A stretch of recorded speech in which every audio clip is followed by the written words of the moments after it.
Hello everyone. ఈరోజు కథ. మూర్తి సునంద దంపతులకి 50 ఎకరాల పొలం, ఒక పెద్ద మండువాలోగిలి ఇల్లు, పాడి పంట ఉన్న కుటుంబం. ఆదర్శ దంపతులు వీళ్ళు. మంచితనం తప్ప చెడంటే ఎలా ఉంటుందో కూడా తెలియని దాంపత్యం వీరిద్దరిదే. వీరికి 2 పిల్లలు. కొడుకు గోపాల్, కూతురు కామాక్షి. కొడుక్కి కూతురికి వయసులో కాస్త గ్యాప్ కూడా ఉంది. పిల్లలిద్దరినీ చదివించుకోవాలన్నది వీళ్ళ కోరిక.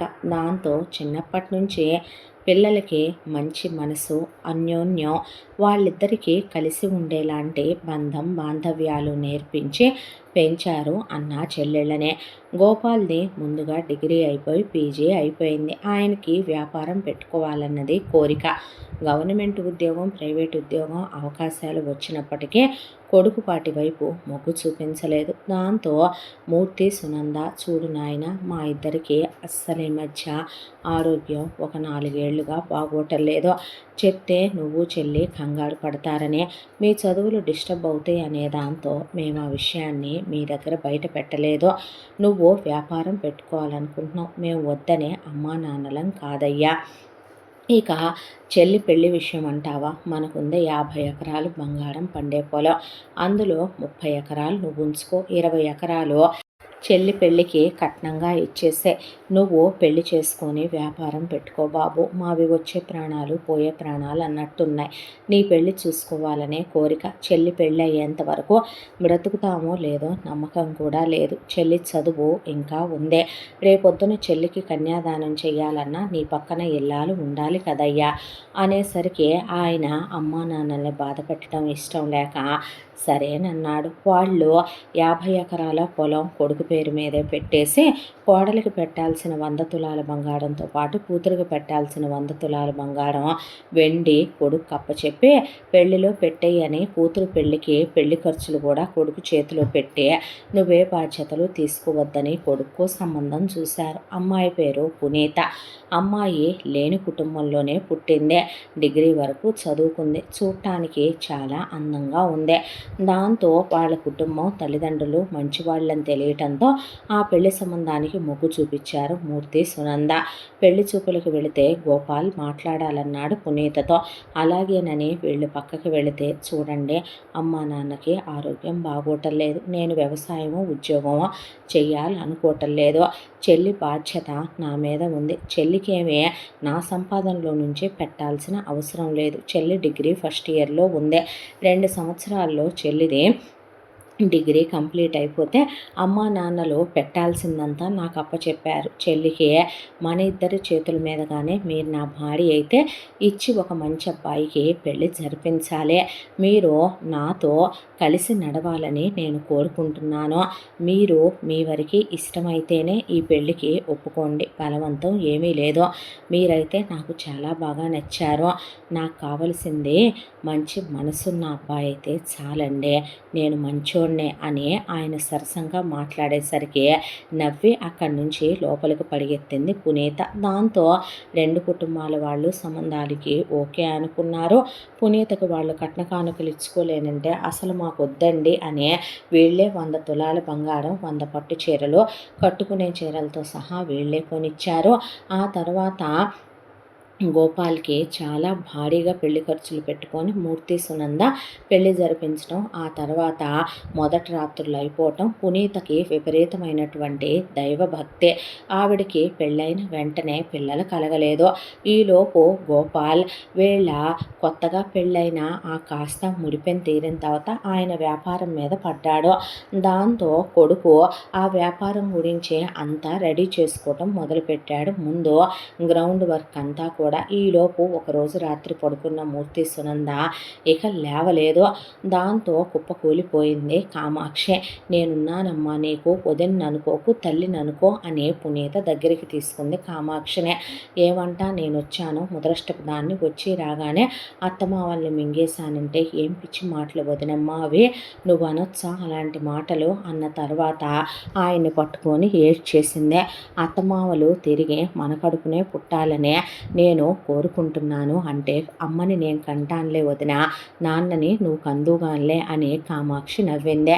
ఆ తర్వాత మూర్తి, సునందల అంత్యక్రియలు అయిపోయిన తర్వాత అస్థికల్ని నేను చాలా ముంతల్లోకి తీయించి ఉంచానండి. వెళ్ళి పుణ్యనదుల్లో కలిపి రావాలి అంది పునీత.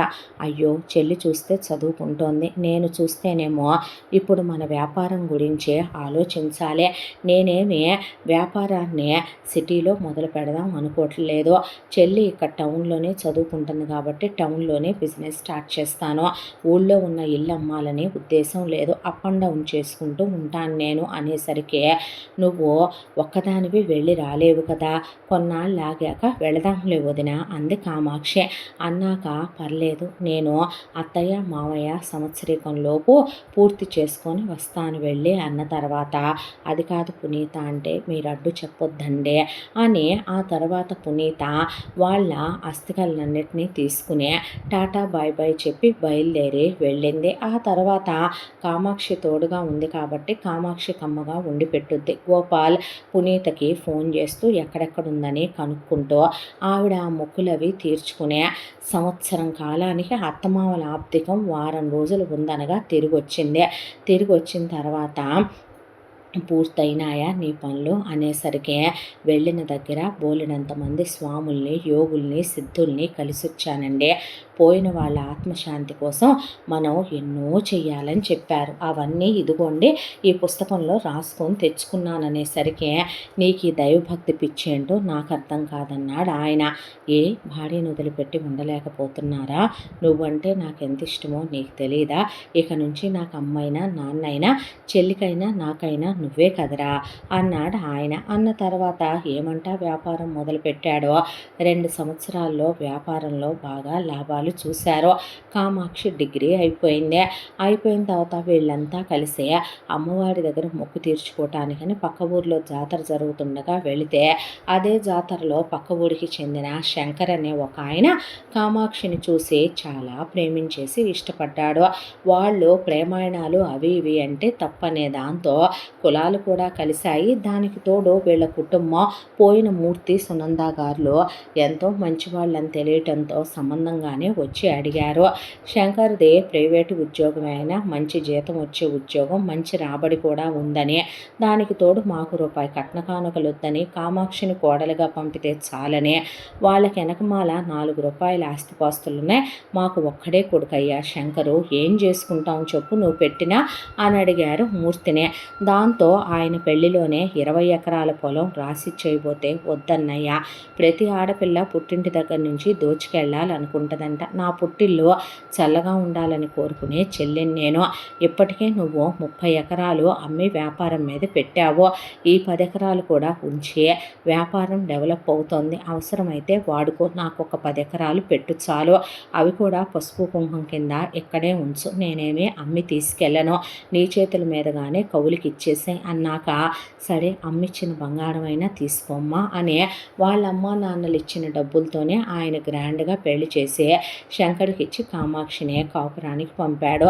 అత్తమామలకి కామాక్షి కూతురైంది. భర్తనే ఎంతో ప్రేమగా చూసుకునేది. అసలు వాళ్ళది రొమాంటిక్గా ఉండే ఎంతో అన్యోన్యమైన దాంపత్యం. ఆ తర్వాత ఇలా రోజులు గడిచిపోతూ ఉండగా ఎటు వ్యాపారంలో లాభాలు కూడా వస్తున్నాయి అనే దాంతో గోపాల్ ఇక చల్లని ప్రదేశానికి ఎక్కడికైనా వెళదామని ట్రిప్పుకి వాళ్ళిద్దరు భార్యాభర్తల కోసం టికెట్లు తీసుకుని, చెల్లెలు భర్త కోసం కూడా టికెట్లు తీసుకొని చేతిలో పెట్టి, అందరూ హనీమూన్లకు వెళ్తున్నారు బావా, మనమే వెళ్ళలేదని నవ్విచ్చాడు ఆయన. నవ్విచ్చేసరికి వీళ్ళిద్దరు దంపతులు ఒక 3 నెలల పాటు హనీమూన్కి వెళ్ళొచ్చారు. వెళ్ళొస్తే తీరా ఇంటికి వచ్చి రాగానే పునీత తల్లిదండ్రులు పునీత కోసం వచ్చి వెళ్ళారనే కబురు తెలిసి, నేను వెళ్ళి అమ్మా నాన్నల్ని చూసొస్తానండి అని చెప్పి వెళ్ళిందే. వెళ్ళిన మనిషి కాస్త 3వ రోజుకి వాళ్ళ అమ్మా నాన్నలు పోయారని కబురు చేసేసరికి వీళ్ళంతా పరిగెత్తుకుంటా వెళ్ళారు. వెళ్ళేసరికి పునీత తల బాధేసుకొని ఏడవటం మొదలుపెట్టిందే. అమ్మా నాన్నలు ఇలా చనిపోతారని నేను అనుకోలేదండి అంటే, ఏమైందని ఊళ్ళో వాళ్ళందరూ పోగైతే, అయ్యొండి పెట్టమ్మా అయ్యొండి పెట్టమ్మా అన్నారు. వండాను, పెట్టాను. నాకేంటో ఎక్కడా లేని అప్పగింతలు చెప్పారు. నీ కడుపుని మేము పుడతాం అది ఇది అని చెప్పి అన్నారు. ఏంటా అప్పగింతలు, పడుకోండి అన్నాను. తెల్లారేసరికి నిద్ర లేవలేదు. నాయనో దేవుడు అని ఏడ్చేసరికి ఆవిడ్ని ఓదార్చే, వదిన మేము లేమా నీకు, బాధపడకు అని అంటూ ఉండగానే పునీత, కామాక్షి కళ్ళు తిరిగి పడిపోయారు. చూస్తే ఇద్దరు గర్భవతులయ్యారు. ఏమంట వీళ్ళ పెద్దలు అనెళ్ళారో వాళ్ళే వీళ్ళ కడుపున పుడుతున్నారేమోలే అనుకోనే ఇద్దరు తల్లులు ఒకేసారి శుభవార్త చెప్పారంటే నెలలు చెక్ చేసేసరికి పునీతకేమో రెండో నెల, కామాక్షికేమో నెల. దాంతో కాస్త ఒక నెల రోజులు ఈవిడ వెనకాలంటే ఒక నెల రోజులు ఆవిడ ముందుందే. దశదిన కర్మకాండలో మొత్తం వాళ్ళకే కర్మలు గోపాలే చేయించి పునీతను తీసుకొని వెళ్ళిపోయాక కామాక్షికి గర్భవతిగా ఉంటే సీమంతాలు అవి చేయటానికి పుట్టిల్లుగా మనం ఉన్నాం, నాకే ఎవరూ లేరు కదండి అనేసరికి నేను లేనా నీకు, నేను బ్రతికుండగా ఎవరూ లేరనే మాట నువ్వు ఇంకోసారి అంటే నేను ఊరుకోను పునీత అన్న తర్వాత కామాక్షి భర్త శంకర్ వచ్చే, వద్దు బావా, కామాక్షిని చూసుకోవటానికి మా అమ్మ నాన్న నేను ముగ్గురు ఉన్నాము ఇక్కడ, నువ్వు ఒకవైపున పునీతను చూసుకుంటూ మళ్ళీ కామాక్షిని కూడా చూసుకోవటం అంటే అయ్యే పని కాదులే, కానీ నువ్వు కాస్త జాగ్రత్తగా ఉండని చెప్పి వాళ్ళు కామాక్షిని పంపించలేదు.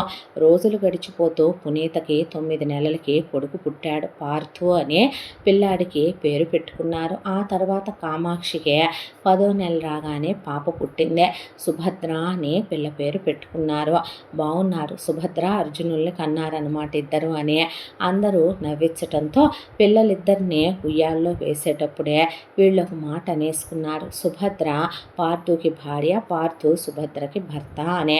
బావమర్దళ్ళిద్దరిని ఒకే ఉయ్యాల తొట్లో పడుకోబెట్టి వేలు వేలు కలిపేశారు. ఆ రోజునే గోపాల్తో నా పుట్టింటితో నా బంధం తెగనివ్వకూడదన్నయ్య అని మురిసిపోతుంటే కామాక్షి, నీ ఇంటికి అల్లుడు అవ్వాలంటే నా కొడుకే పెట్టి పుట్టుండాలి అంది పునీత. ఆ మాట అనుకు వదిన, నీకు కోడలు అవ్వాలంటే నా కూతురే పెట్టి పుట్టాలని నేను అనుకుంటాను. అమ్మంత మంచి మనసు నీదే, ఎవరు చూసుకుంటారు చెప్పు నీలా అనేసరికి, ఏం పాపం చేసుకున్నాను లేమ్మా, అత్తమామలు పోయారు, అమ్మా నాన్నలు పోయారు, ఎంతోమంది యోగుల్ని సిద్ధుల్ని కలిసొచ్చానా, వాళ్ళకి ఆత్మశాంతి కోసం ఏదో ఒకటి చేయించాలి అన్నది నా తపన, నేనున్నా లేకపోయినా మీ అన్నయ్యని పిల్లల్ని కాస్త నువ్వు చూసుకుంటా ఉండు అన్నాక నువ్వు చెప్పాలా వదిన అంది కామాక్షి. అప్పటి నుంచే సంవత్సరానికి ఒక 6 నెలల నుంచి 7 నెలలు పునీత ఇంట్లో ఉండదు. ఎప్పుడు అత్తగారి కోసమనో మామగారి కోసమనో అమ్మా నాన్నల కోసమనో ఎప్పుడు వెళ్ళి హిమాలయాలకు వెళ్ళానని, యోగుల్ని కలిశానని, కాశీకి వెళ్ళానని, అఘోరాల్ని కలిశానని, సిద్ధుల్ని కలిశానని, మాతల్ని కలిశానని వెళ్ళి వాళ్ళకి హోమాలు పూజలు అయ్యి చేయించి వచ్చాననే ఇలా పిల్లల్ని కామాక్షికి అప్పచెప్పి పునీత వెళ్ళొస్తూ ఉండేది. ఎంత భక్తో ఎంత మంచి మనసో, పోయిన అత్తామామల గురించి అంత ఆలోచించే కోడళ్ళు ఉన్నారా అమ్మ, మాకు ఉన్నాయి దరిద్రపు మొహాలని ఊళ్ళో వాళ్ళంతా అనుకుంటూ ఉండేవాళ్ళు. ఇక వీళ్ళ జీవితాలు ఇలా ఉంటే గోపాల్ వ్యాపారంలో బిజీ, శంకర్ ఆయన ఉద్యోగానికి వెళ్ళొస్తే కామాక్షి పిల్లల్ని చూసుకుంటూ ఉంటే పునీత దైవధ్యానంలో మునిగిపోయి ఒకవైపున కామాక్షికి అత్తమామల బాధ్యత, ఇటు పిల్లల బాధ్యత. పిల్లలిద్దరినీ కలిపి స్కూల్లో ఒకేసారి ఒకే క్లాసులో జాయిన్ చేశారు. వేలు వేలు పట్టుకొని ఒకే స్కూల్కి వెళ్ళొస్తూ ఉండేవాళ్ళు పిల్లలు. ఇచ్చింది కూడా కామాక్షిని పక్కనే ఉన్న దగ్గర ఊరే కాబట్టి వీళ్ళకి వాళ్ళకు 1 కిలోమీటర్ దూరమే కాబట్టి పిల్లలు అసలు పునీత ఉన్నన్నాళ్ళు సుభద్ర పార్థు ఇక్కడే ఉంటే, ఇక పునీత ఊరెళ్ళిన తర్వాత కామాక్షి దగ్గరే ఉండేవాళ్ళు పిల్లలిద్దరూ కూడా. చిన్నప్పటి నుంచే బావే నీ మొగుడు, మరదలే నీ పెళ్ళామని వీళ్ళు అంటమో, లేక పిల్లలకి కూడా ఒకళ్ళకొకళ్ళు వేలు వేలు పట్టుకునే కూర్చోవటం, పడుకోవటం, తినటం, ఆడుకోవటం. దీంతో బావ మరదళ్ళు ఒక 5-6 ఏళ్ల వయసు వచ్చిన దగ్గర నుంచి ఒకళ్ళను వదిలే అసలు ఒకళ్ళు ఉండేవాళ్ళు కాదు. అంత చిన్న వయసు నుంచే పిల్లలిద్దరూ కలిసి స్నానం చేయటం, కలిసి తినటం, కలిసి హోంవర్క్ చేసుకోవటం. వాడు చూడదిన దాన్ని నేను ఇందాక గదిమానని నా మీద అలిగి వెళ్ళాడు పార్థు అనేది కామాక్షి. ఇది మాత్రం నేను ఇందాక వాడిని అన్నం తింటుంటే వాడు అన్నంలో నుంచి ముక్కలన్నీ ఏరి పక్కన పెడుతున్నాడని గదివానంట, అది చూడమ్మా నా మీద ఎలా అలిగిందో అనుకుంటూ ఉండేవాళ్ళు వదిన ఆడపడుచులో. ఇలా పిల్లలకి కరెక్ట్గా ఇద్దరికి 10 ఏళ్ల వయసులు వచ్చినాయి. ఇక ఎప్పుడైతే 10 ఏళ్ల వయసులు వచ్చినాయో సినిమాల ఎఫెక్ట్ అనుకోవాలా, అమ్మా నాన్నల్ని చూడటం అనుకోవాలా, చుట్టుపక్కల జనాలు అంటం అనుకోవాలా, ఒకళ్ళ మీద ఒకళ్ళకి ఇష్టం కలిగే నా మరదలే నా పెళ్ళామనే, నా బావే నా మొగుడనే పిలుచుకోవటం కూడా ఏమే అంటే ఏంటి బావా అనే, నువ్వు నా పెళ్ళానివి కదవే, నా కాళ్ళొత్తుతావా అంటే, పెళ్ళాం చేత కాళ్ళొత్తించుకోకూడదు. మా నాన్న చూసావా మా అమ్మకి కాళ్ళొత్తుతాడో, మీ నాన్న మీ అమ్మకి కాళ్ళే ఒత్తుతాడే, నేను నిన్ను నా గుండెల మీద పెట్టి నడిపించుకుంటాననేవాడు పారుతో. అలా పిల్లలు చాలా ప్రేమగా ఉంటూ ఉండగా మూలిగే నక్క మీద తాటికాయ పడ్డట్టు ఒక రోజున గోపాల్కి గుండాగినంత పని అయిందే. స్నేహితులు, బంధువులు, తెలిసిన వాళ్ళని నమ్మే అడ్డమైన వాళ్ళని పార్ట్నర్స్గా జాయిన్ చేసుకునే ఆయన కొన్ని కాగితాల మీద సంతకం పెట్టించేసరికి వ్యాపారంలో వాళ్ళు మొత్తం మోసం చేసేసి వ్యాపారం కాజేశారు. దాంతో ఉన్న ఫలానా 40 ఎకరాల పొలం అమ్మి అక్కడ వ్యాపారంలో పెట్టడం ఒకటే, తర్వాత వెనకాల ఈయన ఏ స్థిర చరాస్తుల గురించి ఆలోచించకపోవటం ఒకటే, దానికి తోడు ఇప్పుడు ఇల్లమ్మి కూడా ఎదురు అప్పులు కట్టాల్సి మిగిలిపోయే, ఆ అప్పులన్నీ తీర్చుకొచ్చాడు పునీతకి వాళ్ళ అమ్మ పెట్టిన బంగారం కూడా అమ్మి గోపాల్. ఆ తర్వాత తీరా చూస్తే ఒకవైపున మనిషి దిగుల్లో కూరుకుపోయాడు. ఆయన్ని అలా చూడలేకపోయారు కామాక్షి, శంకరు. అప్పుడు సర్టిఫికెట్స్ తీసుకుని నేను ఉద్యోగానికి వస్తాను బావా, ఏదో ఒక ఉద్యోగం ఇప్పించు అనేసరికి కామాక్షి, శంకర్ ఒకరోజు వీళ్ళ ఇంటికి వచ్చి మేము ఒకటి అనుకుంటున్నాం బావగారు అనేసరికి ఏంటి అనేసరికి, మీరు వ్యాపారం చేయాలి. ఏం పెట్టి చేయను వ్యాపారం, చేశానుగా అయిపోయిందిగా, నెత్తి మీద గుడ్డేసుకోవటం, ఆ మాట అనొద్దు అన్నయ్య, మంచితనానికి పోయి స్నేహితులు బంధువులని నమ్మేగా మోసపోయావో, నువ్వేమైనా తప్పుడు పనులు చేసి మోసపోయావా ఏంటన్నయ్య, నిన్ను నువ్వు తక్కువ చేసుకుంటే మా ఇద్దరికి చాలా బాధగా ఉంటుంది అంది కామాక్షి. ఏది ఏమైనా అయిపోయిందిగా తల్లి అని ఆయన అన్న తర్వాత, ఏమీ అయిపోలేదులే, మీరు మరీ అలా నిరుత్సాహపడిపోకండి, నా దగ్గర 1 కోటి రూపాయలు క్యాష్ ఉంది, అమ్మా నాన్నలు నాకు కనిపెట్టిన నీ ఆస్తి ఇల్లు మినహా నేను పొలం స్థలాలు అమ్మేస్తే ఆ 1 కోటి రూపాయలు వచ్చాయి, అవి నేను మ్యూచువల్లో వేద్దామని అనుకుంటున్నాను. మీ చెల్లికి ఇచ్చిన 10 ఎకరాలు అమ్మితే ఎకాఎకినా ఇప్పుడు ఎలా లేదన్నా ఒక 2 కోట్ల రూపాయలు వస్తాయి, ఈ 3 కోట్లు పెట్టి నువ్వు మళ్ళీ వ్యాపారం మొదలుపెట్టు బావా అంటే, ఇంకేమన్నా ఉందా, నలుగురు వింటే ఊసి పెడతారు, ఎంత అప్రతిష్ట పనిదే, ఆడపిల్లకి పసుపు కుంకాల కింద ఇచ్చిన పొలం నేను వెనక్కి లాక్కొని తీసుకొని తిన్నా, పైగా బావగారి దగ్గర డబ్బులు అడిగి తీసుకొని వ్యాపారం మొదలు పెట్టినా ఎవడో ఏదో అనుకుంటాడనే నువ్వు కాదంటే మా మీద ఒట్టే బావా, అయినా ఎవరికి ఇస్తున్నాం మేము, రేపొద్దున మా అమ్మాయికే కదా మేమైనా మొత్తం పెట్టుకునేదే, అది ఏ ఇంటికి వాళ్ళు అవుద్ది, నీ ఇంటికేగా అవుద్ది, మా అల్లుడికి మేము ఏదో ఒక రోజుకి అది వాడి చేతికి అప్పచెప్పాల్సిందే, అదేదో ఇప్పుడే ముట్ట చెప్పాము వాడే చూసుకుంటాడు, రేపొద్దున మీ కోడలకే కాదు రేపొద్దున మీరు సంపాదించేదంతా తినే హక్కు ఉందే, ఆ మాట అంటే ఊరుకోమని మొగుడు పెళ్ళాము గోపాల్కి చేతిలో పెట్టేశారు డబ్బులు. కాకపోతే ఒక్క మాట బావా, ఎవరిని నమ్మొద్దు, ఎవరి మాట వినొద్దు, అసలు ఈ ఊళ్ళో ఉండొద్దు, ఇక్కడి నుంచి వెళ్ళిపోదాం, నేను సిటీకి ట్రాన్స్ఫర్ పెట్టించేసుకుందాం అనుకుంటున్నాను, నువ్వు సిటీలో మొదలుపెట్టు బావా బిజినెస్ అన్నాక. ఈసారి ఆయన ఎవరిని నమ్మకుండా సిటీలో వ్యాపారం మొదలుపెట్టాడు. అన్నా చెల్లెళ్ళిద్దరూ పక్కపక్క ఇంట్లోనే ఉన్న పిల్లలు ఎక్కువగా అయితే ఆ ఇంట్లో లేదా ఈ ఇంట్లో ఉండేవాళ్ళు. పునీత ఎప్పట్లానే మొక్కులకి తిరుగుతూ ఉండేదే. ఏమంటా వ్యాపారం పెట్టాడో 3 సంవత్సరాల కాలంలో విపరీతమైన లాభాలు కుప్పలు తెప్పలుగా వచ్చి పట్టం మొదలుపెట్టినాయి గోపాల్కే. పోయినసారి కన్నా బాగా కలిసి వచ్చింది వ్యాపారంలో, బాగా లాభాలు కూడా వస్తున్నాయి అనేసరికి, అంతకన్నానా అన్నయ్య, నీ కోడలు వచ్చింది, నీ కోడలు వేళ విశేషాన నీకు ఆ సిరి కలిసి వచ్చిందే, అంతా నీ మేనగోడలకేలే కానీ అనే నవ్వేస్తే, మరి నా కోళ్ళ కన్నానా అంది పునీత. నిజమేలే వదిన, నీ కోడలు చాలా అదృష్టవంతురాలే, నా మేనల్లుడిది ఏమీ లేదు మరి అని నవ్వేసింది కామాక్షి. సరేలే, నీ మేనల్లుడు నీకు గొప్ప అయితే మా కోడలు మాకు గొప్ప అన్నది పునీత. ఆ తర్వాత గోపాల్ వాళ్ళిచ్చిన డబ్బులకే అంతకంతా వేసి 6 కోట్ల రూపాయలు రూపాయలు ఆయన తిప్పి ఇవ్వబోతే, పిచ్చి పట్టిందా అన్నయ్య నీకు? ఏం చెప్పాం ఆయన నేను? అంతగా అయితే గనక నువ్వు ఇవ్వాలనుకుంటే అదేదో నువ్వు నీ కోడలికి నీ కొడుక్కే పెట్టుకో, మాకేమీ అక్కర్లేదులే అని వాళ్ళు రూపాయి కూడా తీసుకోలేదు. ఆ తర్వాత ఒక 2 సంవత్సరాల కాలంలోనే గోపాలు ఒకటి కాస్త ఆఫీసు ఆయన 2 బ్రాంచులు చేసుకున్నాడు. వాళ్ళుండే ఊర్లో ఒకటి, వేరే ఊర్లో బాగుందని చెప్పి వ్యాపారం అక్కడ కూడా పెట్టి ఆయన కూడా రెగ్యులర్గా ఆ వ్యాపారానికి అటు ఇటు తిరుగుతూ ఉండేవాడు. ఒకవైపున పునీత మొక్కులకి వెళ్ళొస్తుంటే కామాక్షి ఇక్కడ పిల్లల బాధ్యతలు అత్తమామల బాధ్యతలు చూసుకుంటూ ఉండేదే. ఒకసారి పునీత మొక్కులు పూర్తి చేసుకొని వచ్చిన తర్వాత కామాక్షి వాళ్ళ అత్త మామ వాళ్ళ దూర బంధువులు ఎవరిదో పెళ్ళుందని శంకర్ని కామాక్షిని వెంట పెట్టుకొని పిల్లలకు పరీక్షలు ఉన్నాయని పునీత కప్పచెప్పి వీళ్ళ నలుగురు వెళ్ళారు. గోపాల్ ఆయన వేరే బ్రాంచ్లో బిజినెస్ పని ఉందని వెళ్ళేసరికి వీళ్ళకి పెద్ద రోడ్ యాక్సిడెంట్ అయిందని కారుకి మనుషులు అక్కడికక్కడే శంకర్ తల్లిదండ్రులు స్పాట్లో చనిపోయారని, కామాక్షి శంకర్ కొన ఊపిరితో ఉన్నారని ఫోన్ వచ్చింది. దాంతో హుటాహుటిన పిల్లల్ని తీసుకొని వెళ్ళేసరికి సుభద్ర కుప్పకూలిపోయింది. పార్థు కౌగిలించుకొని సుభద్రని ఓదార్చాడు. మరొక వైపున గోపాల్ పునీత అలా నిలబడిపోతే కామాక్షి శంకర్ పిల్లల్ని దగ్గరికి పిలిచి పిల్ల చేతిలో పిల్లాడి చేయి పెట్టి పిల్లని వదలొద్దని, ఎప్పటికీ మీరు కలిసే ఉండాలని, ఇక నుంచి నీ కూతురుతో పాటు నా కొడుకును కూడా నీ కూతురు అన్నట్టే చూసుకోవదినా అని, నా అక్కడి కోరికన్నయ్య పిల్లలకి ఎట్టి పరిస్థితుల్లో పెళ్లి చేయండి, వాళ్ళని విడదీయొద్దు, ఎప్పటికీ వాళ్ళు కలిసే ఉండాలి, ఇది నీ చెల్లెలు నిన్ను అడుగుతున్న ఆఖరి మాట అని ఆవిడ ప్రాణం వదిలేసిందే. జాగ్రత్త బావ, ఎవరిని నమ్మకు వ్యాపారంలో అని ఆయన కన్ను మూశాడు. ఆ తర్వాత 4 శవాలకి అంత్యక్రియలు చేయించాడు గోపాల్.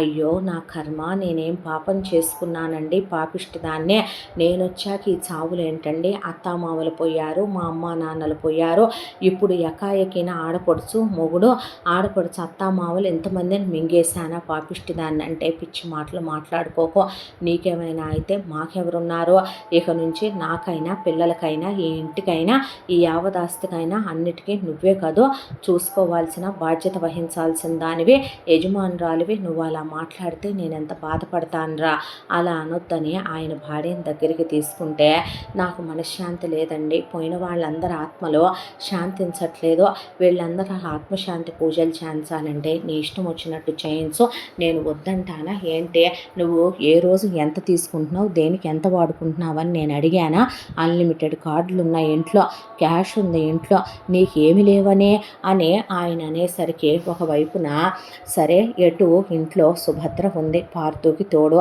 గోపాల్ వ్యాపారంలో తిరిగిన ఇంట్లో వంటమ్మాయి పనమ్మాయిలు ఉన్నారనే దాంతో పునీత ఎప్పుడు చూసినా మొక్కుబళ్ళని పోయిన వాళ్ళకి ఆత్మశాంతి పూజలని ఎప్పుడు తిరిగి వస్తూ ఉండేదే. ఇక ఇంట్లో గోపాల్ కూడా ఉండేవాడు కాదు.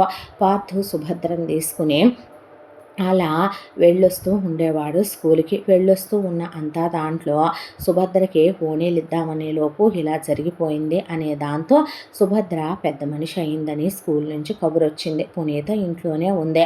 భారీ ఎత్తున సుభద్రకి ఇక పెద్ద మనిషి అయిన ఫంక్షన్ చేశారు.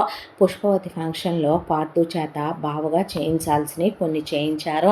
ఆ తర్వాత పెద్ద మనిషి అవటం అంటే ఏంటమ్మా అని పార్థు అడిగితే, ఏంటంటే ఒక స్త్రీ ఇప్పుడు సంపూర్ణంగా స్త్రీగా మారుద్దన్నమాట, ఇక్కడి నుంచి ఆ అమ్మాయి పెళ్ళికి సంసార జీవితానికి అన్నిటికీ ఎలిజిబుల్ అన్నమాట అని చెప్పిన తర్వాత అవునా అన్నాడు పార్థు. అని చెప్పింది పునీత.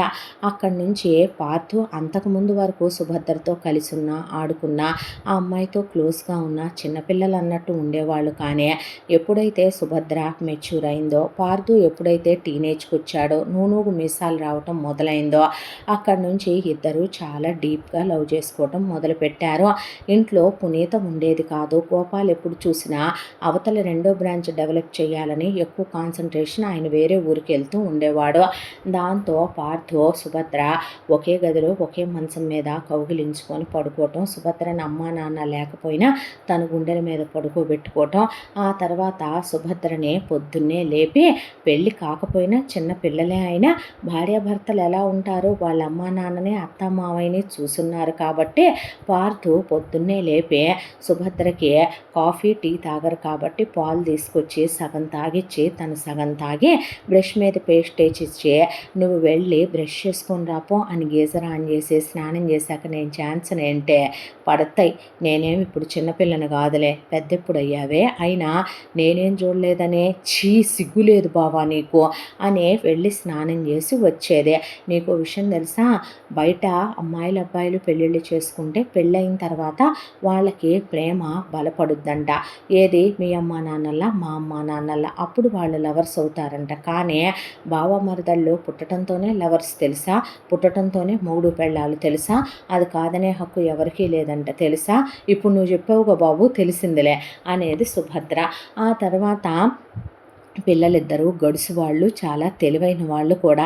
వంటమ్మాయి చేత అవి వండు ఈ వండు అని పార్దో సుభద్రకి ఇష్టమైనవి వండించి నోట్లో పెట్టి ఇచ్చుకొని ఆ తర్వాత పెట్టవే నాకు కూడా అని ఆ అమ్మాయితో తను పెట్టించుకొని ఆ అమ్మాయికి తను పెట్టుకొని ఆ తర్వాత ఆ అమ్మాయిని రెడీ చేసి ఇక ఏమే నువ్వు నుంచి 3/4 కాదు ఇంకొంచెం కిందకి చుడీదారులు లాంటివి కుట్టించుకోవే, ప్రతి ఒక్కడు నీ కాళ్ళు అందంగా ఉన్నాయనే నీ కాళ్ళ వైపు చూస్తున్నాడు, వాళ్ళందరూ చూడట్లేదు బావా, నువ్వే చూస్తావో ఆ చూపు చూడు అనేసరికి ఏం చేద్దాం మరి ఫీలింగ్స్ వస్తున్నాయే, సిగ్గులేదు ఆ మాటలు అనటానికి, మనం చిన్నపిల్లలం అంటే ఆ అమ్మాయిని అలా పట్టుకొని బొగ్గు మీద ముద్దు పెడితే చంప బగులుతుంది, నువ్వు అలా చేయకూడదు తెలుసా నన్ను అని అటు తిరిగి నవ్వుకుంటే, ఓయ్ సుభద్రమ్మ నేనంటే నీకు ఇష్టమని నాకు తెలుసులేవే, ఆ అర్జునుడినంట సుభద్ర లేపుకెళ్ళిందంట, నన్ను నువ్వెప్పుడు లేపుకెళ్తావే, నిన్ను నేనెందుకు బాబు లేపుకెళ్ళటం, నువ్వే లేపుకెళ్తావైతే నన్ను, అక్కర్లేదులే మనకు అవసరం, కలిసి పుట్టేశాంగా కలిసి పెరిగేస్తున్నాంగా కలిసే పెళ్లి చేసేసుకుందాంలేవే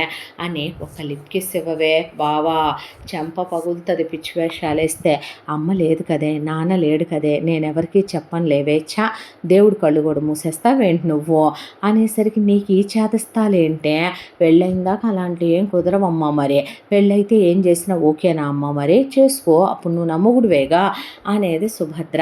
ఆ అమ్మాయికి పీరియడ్స్ వస్తే కాళ్ళు ఒత్తటం, ఆ పీరియడ్స్ వచ్చిన 5 రోజులు ఆ అమ్మాయితో పాటు తను స్కూల్ ఎగ్గొట్టేవాడు, ఆ అమ్మాయికి తను నోట్సులు రాసివ్వటం, డైరీలు ఆ అమ్మాయికి రాసివ్వటం, ఆ అమ్మాయి డ్యాన్స్ నేర్చుకుంటుంటే పక్కనే ఉండి చూడటం, ఆ అమ్మాయికి కాళ్ళు ముద్దు పెట్టుకోవటం, ఆ అమ్మాయికి ఒంట్లో బాగోపోతే పక్కనే ఉండి చూసుకోవటం, ఆ అమ్మాయికి వాళ్ళ నాన్న వాళ్ళ అమ్మకి బొట్టు పెట్టినట్టు తన అమ్మాయికి నొసట్లో బొట్టు పెడుతూ ఆ అమ్మాయి నుదుటను బొట్టు పెడితే తప్పు బావా, పెళ్ళి కాకుండా ఇక్కడ పెట్టకూడదు, పర్లేదే నేను నీ మొగుణ్ణేగా అనేసి ఆ అమ్మాయితో తెగ చనువుగా ఉండే అయ్యి ఇయ్యి అని స్కూల్లో కూడా కబుర్లు చెప్తూ, ఎవరైనా అమ్మాయిలు పార్తూ అని ఎవరైనా సుభద్ర అంటే రే ఫస్టే చెప్తున్నా దాని జోలికి ఎవడో వెళ్ళొద్దు, ఎందుకో తెలుసా అది పుట్టగానే నా పెళ్ళాం, నా జోలికి ఎవత్తి రావద్దు, ఎందుకో తెలుసా అది పుడుతూనే నన్ను బుక్ చేసుకొని పుట్టేసిందే, కాబట్టి ఈ జన్మకి నేను అది ఇద్దరం ఖాళీగా లేము అని నవ్వేసేవాడు. ఆ తర్వాత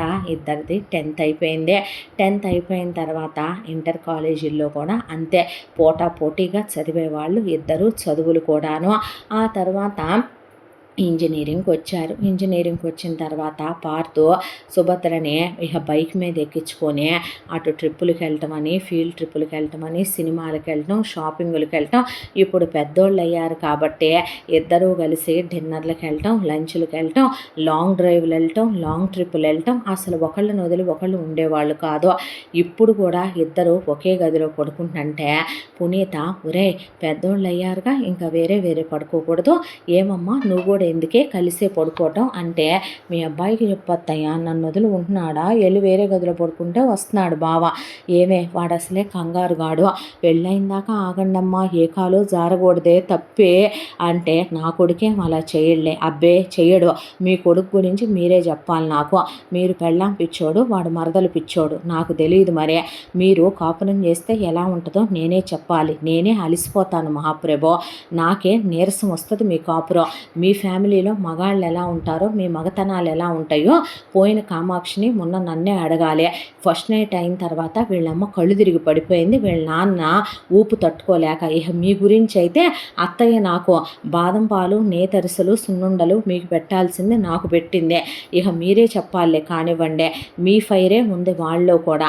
ఆ పిల్ల మీద వాడు అలాగే పోయి పడ్డాడంటే ఇంకేమైనా ఉంది అనేపాటికి ఒరే అలా పద్దాక దాన్ని అక్కడ ఇక్కడ గిల్లకరా తప్పురా అంటే ఎందుకమ్మా తప్పు?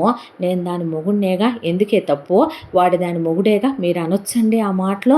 తప్పమ్మా నువ్వు అలా ఉండకే అత్తయ్య, నువ్వు అనుకున్నంతే నేను చేయనివ్వనులే అంటే వాడు చేయబోతున్నాడనేగా నేను చెప్పాను చూసారా మీకు, వాడు చేయబోతున్నాడంట, అది చేయనివ్వట్లేదంట, అది వినపడిందా అనేసరికి మహాప్రభో అని ఆవిడంటే ఇక వీళ్ళిద్దరూ చాలా క్లోజ్గా ఉండే. ఆ అమ్మాయికి రోజు తక్కువలో తక్కువ ఎంత లేదన్నా ఒక 200-300 ముద్దులు పెట్టాలి పారుతో. మూతి మీద పెట్టాలని ట్రై చేసిన ప్రతిసారి సుభద్ర ఒకటేసేదే. నిద్రపోయేటప్పుడు మాత్రం అమ్మాయి పెదాల మీద ముద్దు పెట్టుకుందాం అనుకుంటుంటే నేను లేసే ఉన్నా బావా, నువ్వు దగ్గరికి వస్తే నీ మీసాలు నాకు అలా గుచ్చుకొని నీ ఊపిరి తగిలితేనే నాకు మెలకు వచ్చేస్తుంది. పిచ్చి వేషాలు కంటే పీరియడ్స్లో ఉన్నావా, చీ నీకే ఎలా తెలుస్తాయి అసలు, చీ ఎందుకే, రేపైన ఫ్యూచర్లో నేను కాదా నిన్ను చూసుకోవాల్సిందే అన్న తర్వాత స్టమక్ పెయిన్గా ఉందా అంటే అనేసరికి ఎందుకే అంత సిగ్గుపడతారు అమ్మాయిలు, ఎందుకే అలా అయిపోతారో, ఇదంతా నేచర్లో ఒక భాగమే, ఆ దేవుడు మీకు ఇచ్చిన వరం, మాకిచ్చాడా ఏంటి, ఇస్తే మీరు తట్టుకోలేరని ఇవ్వలేదులే బాబు అనేసరికి అబ్బా మీరు అక్కడ గొప్ప అంటారు, కాదంటావా నువ్వు అంటే లేదులేవే తల్లి, ఇప్పుడు ఆ మాట ఎందుకు మళ్ళీ, లేడీస్ అందరూ నా మీద పడిపోయి ఆడవమనా, మనం ఎప్పుడూ సమానం కాదు కాదు అనుకుంటూనే అమ్మాయిలు అబ్బాయిలు కొట్టుకుంటూ తిట్టుకుంటూ అయినా భూమి పుట్టిన దగ్గర నుంచి సమానంగా లాక్కెళ్ళిపోతేనే ప్రపంచం ఉందిరే అనేసేవాడు పారుదు. మాటకారి బావా నువ్వు. ఆ అమ్మాయి కోసం గిఫ్ట్లు కొనటం, ఆ అమ్మాయికి వాళ్ళ అమ్మా నాన్న గుర్తు రాకుండా చేయటం, ఆ అమ్మాయి వాళ్ళ అమ్మా నాన్న ఆబ్దికం రోజు ఆ అమ్మాయి డల్ అయిపోతే దగ్గరికి తీసుకోవటం, ఆ అమ్మాయికి పుట్టినరోజులు సెలబ్రేట్ చేయటం, బయటికి తీసుకెళ్ళటం, ఆ అమ్మాయికి చాలా ప్రొటెక్టివ్గా ఉండేవాడు తను. ఎవరు ఒక మాట అనకుండా ఆ అమ్మాయి ఎక్కడ డల్ అయిపోయినా ఆ అమ్మాయి రికార్డులు రాయటం, ఆ అమ్మాయిని కలిసి తను ఇంకా బాగా చదువుతాడు కూర్చోబెట్టి చదివించటం, ప్రతి విషయంలో ఆ అమ్మాయి లంగా ఓణి వేసుకుంటే నడుం గిల్లటం, నడుం మీద ముద్దు పెట్టుకోవటం, బొడ్డు మీద ముద్దు పెట్టుకోవటం, బాబా పిచ్చేషాలు బాకు ఏ ఫీలింగ్స్ వస్తున్నాయేమే అంటే వేషాలు వేసామంటేనా అని గట్టిగా వెనక నుంచి కౌగిలించుకొని పారిపోయేది సుభద్ర. మరి అబ్బాయిలకి తెప్పించొచ్చేంటే మీ అమ్మాయిల ఫీలింగ్స్ మేమెలా ఆపుకుంటాం అనుకుంటారు ఫీలింగ్స్, మీ అబ్బాయిలకి ఆపుకోనక్కర్లేదులే బాబు, మీకు దారులు ఉంటాయి, అమ్మాయిలకే ఉండవు, వేసానంటేనా ఒకటి, నేనేం అలాంటి కాదులేవే, నువ్వెందుకు అలాంటోడివి పెంచుతున్నావుగా కండలో అనేది సుభద్ర. మరదల కోసమనే తెగ జిమ్ములు చేసి పార్దు తెగ ప్రోటీన్ షేకులు తాగి బాడీ తెగ పెంచుతుంటే వాళ్ళ నాన్న ఏరా ఇదంతా దానికోసమేగా అంటే ఏ డాడీ నీలా పెంచమంటావా నన్ను కూడా, రే నాకేం టమ్మీ లేదురా, ఇప్పటికీ నాది బాల్డ్ హెడ్ కాదు, మా ఫ్యామిలీలో లేదు, అందరు నన్ను ఏమంటున్నారో తెలుసా, ఇప్పటికి కూడా మీ అబ్బాయికి నువ్వు బ్రదర్వా అంటున్నారు, అబ్బచ్చా ఇంకేమంటలా అనేది పునీత. నిజమే నమ్మవే అనేవాడు ఆయన. నిజమేలే మాయ, బావే నీ పక్కనుంటే నీకు అన్నయ్యలా ఉంటాడు అనేది సుభద్ర. కదమ్మా చూడు ఒప్పుకోరు అమ్మ కొడుకులు అని ఒకవైపున నవ్వులు సరదాలు మధ్య ఇలా రోజులు గడిచిపోతూ ఎన్నో ఆనందాలు ఎన్నో సంతోషాలు. ఇక వీళ్ళ రొమాన్స్ గురించి చెప్పాలంటే నోనో అంటూనే సుభద్ర పార్దు లేకపోతే ఉండదు, ఉండలేదు. పొద్దున్నే లేవగానే పార్దు ముఖం చూడాల్సిందే, పార్దు సుభద్ర ముఖం చూడాల్సిందే. ఇద్దరు ఒకరినొకళ్ళు అలా ఏడిపించుకుంటూనే రెడీ అవ్వాల్సిందే. తన మరదల్ని తను రెడీ చేస్తే తన తల దువ్వుతూ షర్టు బటన్లు పెడుతూ పేరుకి వీళ్ళకి పెళ్ళవలేదన్న మాటే కానీ శరీరాలు కలవలేదన్న మాటే కానీ ఒకే ప్రాణం అన్నట్టుగా కలిసిపోయి ఒకళ్ళకొకళ్ళు తినిపించుకుంటూ తిని ఆ తర్వాత పని వాళ్ళని ఇద్దరూ కలిసి ఆట పట్టించి బాక్సులు పెట్టుకొని ఇద్దరు కలిసి బ్యాగులు తీసుకొని కాలేజీకి ఫస్ట్ ఇయర్ సెకండ్ ఇయర్ అంతా బైక్ మీద వెళ్ళి బోర్ కొట్టిందని థర్డ్ ఇయర్ నుంచి ఇద్దరు కారులో వెళ్ళటం మొదలుపెట్టి అలా కాలేజీకి వెళ్ళాలనిపించిన రోజు కాలేజీకి బంక్ కొట్టి వాళ్ళకి నచ్చిన చోటుకి వెళ్ళి చాలా సంతోషంగా చాలా సరదాగా టైం గడిపేసేవాళ్ళు. కాలం కరిగిపోతుంది అంటే, కాలం ఎలా గడిచిపోతుందో తెలీదు అంటే, లైఫ్‌లో ఒక్కొక్కసారి అలాగే ఉంటదేమో. మనకిష్టమైన వాళ్ళు, మనకు నచ్చిన వాళ్ళు, మన కోసం మనమే వాళ్ళ ప్రపంచం అన్నట్టు టైం అంతా వాళ్ళు మన కోసమే ఇస్తుంటే, ఇంతకన్నా లైఫ్‌లో ఏం కావాలి అని. ఇద్దరికీ బోర్ కొట్టిన రోజు గోపాల్ ఆఫీస్‌కి వెళ్ళి కూర్చుంటే, "ఏంటి నాన్న ఇటొచ్చారు ఇద్దరు, బిజినెస్ నేర్చుకుందామని మావయ్య, ఏ నిజమేనేమి" అన్న తర్వాత ఇక ఫ్యాక్టరీలో ఉన్న మిషనరీ సెక్షన్లకు వెళ్ళి రావటం, ఆయనతో పాటు వెళ్తుంటే వేరే బ్రాంచ్కి వెళ్ళి రావటం, ఆ తర్వాత ఆయన వేరే ఊరు వెళ్ళినా ఆయనతో పాటు కలిసి సరదాగా వెళ్ళి రావటం, ఆయన ఫారెన్ ట్రిప్పులు వెళ్తే ఆయనతో పాటు కలిసి వెళ్ళటం, ఇలా చాలా సరదాలు, సంతోషాలు, ఆనందాల మధ్య ఇద్దరిది బీటెక్ కంప్లీట్ అయిపోయింది. ఆ తర్వాత పార్థు ఇద్దరూ కలిసి అబ్రాడ్ వెళ్ళి ఎంబీఏ చేసి రండి నాన్న, 2 బ్రాంచులు చూసుకోవాలి కదరా, వచ్చాక ఇద్దరు నువ్వు ఆ బ్రాంచ్కి వెళ్ళొస్తూ ఉంటే అమ్మాయి ఈ బ్రాంచ్ చూసుకుంటుంది కదా అనేసరికి, ఎక్కడికి వెళ్ళినా ఇద్దరం కలిసే వెళ్తాంలే డాడీ. ఊడే అలాగే వెళ్దురా, ముందు చదువుకొని రండిరా అన్నాక అన్నీ రెడీ అయినాయి ఇద్దరికి వెళ్ళటానికే. కరెక్ట్గా ఇంకొక 2 రోజుల్లో వెళ్తున్నాం అనగా సుభద్ర డాబా మీద నుంచి దొర్లుకుంటూ కింద పడింది. పట్టం హాస్పిటల్కి తీసుకెళ్తే డాక్టర్స్ 6 మంత్స్ పట్టుద్దని, బాగా నర్వ్స్కి దెబ్బ తగిలిందని, కాల్లో ట్రీట్మెంట్ చేయాలని, మెడిసిన్స్ వాడాలని చెప్తే, సరే ఈ ఇయర్ నేను ఉండిపోతానులే డాడీ, నెక్స్ట్ ఇయర్ వెళ్తానులే అలాగైతే అంటే, సరే అన్నాడు గోపాల్. నా కోసం నువ్వు మానేస్తావా బాబా, నీకోసం నా ప్రాణమే ఇస్తానే, ఆఫ్టర్ ఆల్ అబ్రాడ్ వెళ్ళటమును 1 ఇయర్ ఆగటంలో కొంపలేం మునిగిపో, నేను వెళ్తే నిన్నెవరు చూసుకుంటారు అని నవ్విచ్చే ఆ అమ్మాయిని ముద్దు పెట్టుకోబోతే, ఆయ్ అనేసరికి, బొగ్గు మీదే లేవే, నువ్వెప్పుడు పెట్టనిచ్చావు పెదాల మీద, పెళ్లి చేసుకో అప్పుడు పెట్టనిస్తా అనేసరికి, ఈలోపు పునీత వచ్చే, దానికోసమని నువ్వాగటం ఎందుకురా, అదే ఆడపిల్ల, అది చదువుకున్నా చదువుకోకపోయినా ఇక్కడ నాన్నెమ్మట ఆఫీస్కి వెళ్ళినా ఈ ఇంతకాలంలో దాని కాలు తగ్గాక నేను లేనా, పనివాళ్ళు లేరా దాన్ని చూసుకోవటానికే,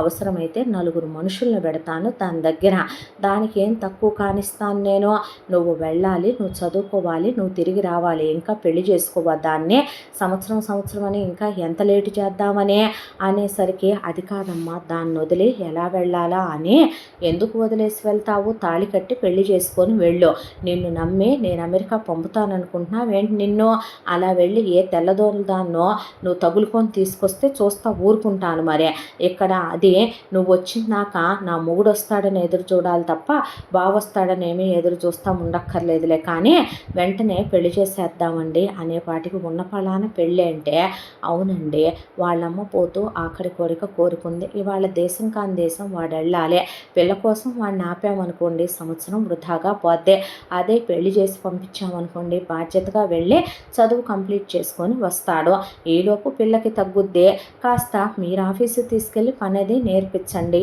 ఈలోపు వాడు వచ్చేస్తాడు, ఆ తర్వాత నాకు మనవన్నో మనవరాల్లో కనిస్తారు అని చెప్పేసరికి, అప్పుడైనా ఇంట్లో ఉంటావా అత్తయ్య అని అడిగింది సుభద్ర. ఎందుకుండనే, మీ పెళ్ళి అయిపోతే ఇక నా మొక్కులన్నీ పూర్తయిపోతాయే, వీడొచ్చిన తర్వాత మళ్ళీ మా పిల్లల కోసం, అదే లేవే మళ్ళీ మా పిల్లలు పుట్టాక వాళ్ళ కోసం అనేసరికి, బాగా చెప్పావమ్మా, దీనికి మొగుడు దగ్గర ఉండటానికి సంవత్సరంలో 4-5 నెలలు కూడా కుదరదు, కానీ గుళ్ళు గోపురాలంటే ఎంత టైమో, అయ్యయ్యో ఆ మాట అనొచ్చా, మనకి ఇంత ఇచ్చింది దేవుడు కదూ, మన బిడ్డలు చల్లగుండాలని కోరుకోవాల్సిన దేవుణ్ణి కాదు, సరే లేవే నీ దేవుణ్ణి నేనేం అనలేదులే అని ఆయన అన్నాక, కానీ పెళ్ళంటే అన్నాడు ఆయన, ఎందుకండి కంగారు పడతారు, గ్రాండ్గానే చేద్దాము, అయినా ఇప్పుడు దానికి కాలలా ఉందిగా అమ్మ, ఏమైందిరా కాలలా ఉంటే, పెళ్లి మండపంలో రెడీ చేసి మేకప్ వేసి కూర్చోబెడితే కూర్చొని తాళి కట్టించుకోలేదా, పసుపు రాయించుకోలేదా, సంగీతులు అయ్యేగా నువ్వు బాధపడేదే, మహా అయితే గనక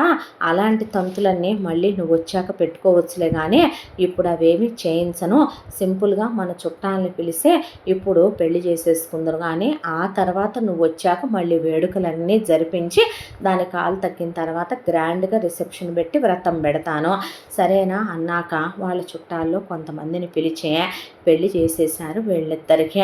మొత్తానికి తాళి కట్టి పెళ్ళాన్ని చేసేసుకున్నాడు సుభద్రనే. ఆ తర్వాత వాళ్ళ అమ్మ నాన్నలతో ఎటు పెళ్ళికి దాని కాలుతో ప్రాబ్లం లేదందిగా నాన్న, కాపురం చేసుకొని వెళ్ళనా నాన్న అనేసరికి కలుస్తామే అన్నాడు వాళ్ళమ్మని. చెంప పగులుతుంది. ఏరా దాని సిచ్యువేషన్ అలా ఉంటే అలా పడిపోవచ్చా ఆడపిల్లల మీద?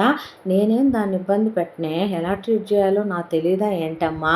లేదుగా, నువ్వు ఈ ఆశతో ఈ కోరికతోనే వెళ్ళు, అప్పుడైతేనే బుద్ధి బాగా పనిచేసి బాగా చదువుకుంటావు, తిరిగి వచ్చిన తర్వాత అప్పుడు వెంటనే మీకు శోభనం ఏర్పాట్లు చేస్తా అనేసరికి, చీ మమ్మీ నువ్వు అన్నాక ఎందుకే జరిపించి పంపొచ్చుగా, చాలే ఊరుకోండి, ఆ కాస్త జరిగితే వీడు దాన్ని వదిలి వెళతాడు, మరి దాని కాలు తగ్గినట్టే, ఇక మీ గురించి నాకు తెలీదా మహాప్రభో అనే ఆవిడ అన్న తర్వాత బబ్బబ్బబ్బా అన్నాడు ఆయన.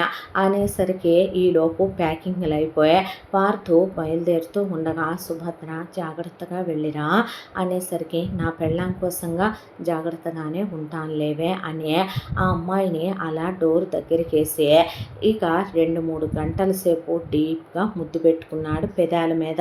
ఆ అమ్మాయి కళ్ళల్లోంచి నీళ్లు కారిపోతూ అలా హక్ చేసుకుంది. ఆ తర్వాత ఆ అమ్మాయి మెడ చుట్టూ మొహం నిండా చేతుల నిండా ముద్దులు పెట్టుకొని కళ్ళ నిండా నీళ్లతో వెళ్ళిరానా మరి అనేసరికి, జాగ్రత్త, దూకుడు తగ్గించు, ఇప్పుడు ఇదివరకు ఇట్లా కాదులేవే, పెళ్ళాం కోసమైనా స్లో అయిపోవాలిగా అని ముద్దు పెట్టుకుని, బాయిరా బంగారం అన్నాక పెళ్ళయ్యాకే పెట్టాలేవే ముద్దు, నీకోసం పెళ్ళికి ముందు పెడితే ఊరుకోలేదుగా, నా మొదటి ముద్దు నీ మొదటి ముద్దు అయిపోయిందిలే అని నవ్వుకుంటూ వెళ్ళాడు. వెళ్ళిన తర్వాత ఎయిర్పోర్ట్ దాకా వెళ్ళి వీళ్ళు సెండ్ ఆఫ్ ఇచ్చి ఆ తర్వాత తిరిగి వచ్చారు. తిరిగి వచ్చిన తర్వాత పార్థుతో సుభద్ర గంటలు గంటలు ఫోన్లో మాట్లాడుకుంటూ ఉండేదే. ఈలోపు సుభద్ర దగ్గర 4 మనుషులను పెట్టి పునీత గుళ్ళకి తిరగటం మొదలుపెట్టింది. సుభద్రకి త్వరగా తగ్గాలనే. ఏంటే ఇంకా లేవట్లే నడవట్లే అని పార్థు అడిగితే, ఏంటో బావా మెడిసిన్స్ ఇస్తున్నాడా, అత్తయ్య ఆయిలింగ్స్ అవి చేయిస్తుందా, ఏంటో చాలా స్లోగా తగ్గుతున్నట్టుంది బావా నాకు అన్న తర్వాత, బోన్ సూప్ తాగని, అయి తినని, ఈ తినని, నేనుంటే దగ్గరుండి చూసుకునేవాడినని అమ్మ డాక్టర్ ఏమన్నారే అంటే, ఏమన్నారా, ఆయన మందులు ఇస్తున్నాడు, కొంతమందికి స్లోగా తగ్గుద్దంట, కొంతమంది ఫాస్ట్గా తగ్గుద్దంట, ఆయన ఆ మాట చెప్పాడు. డాడీ మరి నువ్వు? కనుక్కున్నాను నాన్న, స్కానింగ్లు అన్నీ కూడా చేయించానురా, దానికి ఏం డేంజర్ కాదంటున్నారు కానీ కొంచెం మెల్లగా తగ్గుద్ది అంటున్నారు. ఇప్పుడు కంగారు పెట్టి మనం మరీ అంత ఎమర్జెన్సీగా తగ్గాలనుకోవటం ఎందుకని నేను కంగారు పెట్టలేదయ్యా అన్న తర్వాత, సరేలే అని ఇలా ఒక 1 ఇయర్ గడిచిపోయింది. ఆ తర్వాత సుభద్రకి పూర్తిగా తగ్గిపోయింది బావా నాకు అన్నాక పార్థు చాలా హ్యాపీగా ఫీల్ అయ్యి వెళ్ళిన దగ్గర నుంచి సుభద్ర కోసం గిఫ్ట్లని అవని ఇవని పంపిస్తూనే ఉండేవాడు ఇండియాకే. ఇద్దరు మూడు పెళ్ళాలు అయిపోయారో ఏమో కానీ ఇద్దరు డర్టీ టాక్స్ దగ్గర నుంచి A++ డైలాగుల దాకా 24 గంటలు ఫోన్లో మాట్లాడుకుంటూనే ఉండేవాళ్ళు. ఆ తర్వాత బావా మావయ్య నన్ను ఆఫీస్కి తీసుకెళ్తానన్నాడంటే, వెళ్ళరా బంగారం, ఇంట్లో ఉండి ఏం తోసుద్దలేవే, అమ్మ మళ్ళీ ఓళ్ళ మీద బయలుదేరిందా అనేపాటికి నవ్వి సుభద్ర, అత్తయ్య మళ్ళీ వెళ్ళింది బావా అని చెప్పి, నేను ఒక్కదాన్నే ఉంటున్నానని మావయ్య ఆఫీస్కి రమ్మన్నాడు, నువ్వు వచ్చేలోపు నేను నేర్చేసుకుంటా చూడు ఆఫీస్ పనులన్నీ, నువ్వు అక్కడ చదువుకొని MBAలో ఏం నేర్పారో నాకు చెప్పు, నేను ఇక్కడ ఆఫీస్లో ఏం నేర్చుకున్నానో నీకు చెప్తాను అన్న తర్వాత, అలాగే పెళ్ళాం సరే మొగుడు అనుకొని ఇద్దరు సుభద్ర ఆఫీస్కి వెళ్ళడం మొదలుపెట్టింది.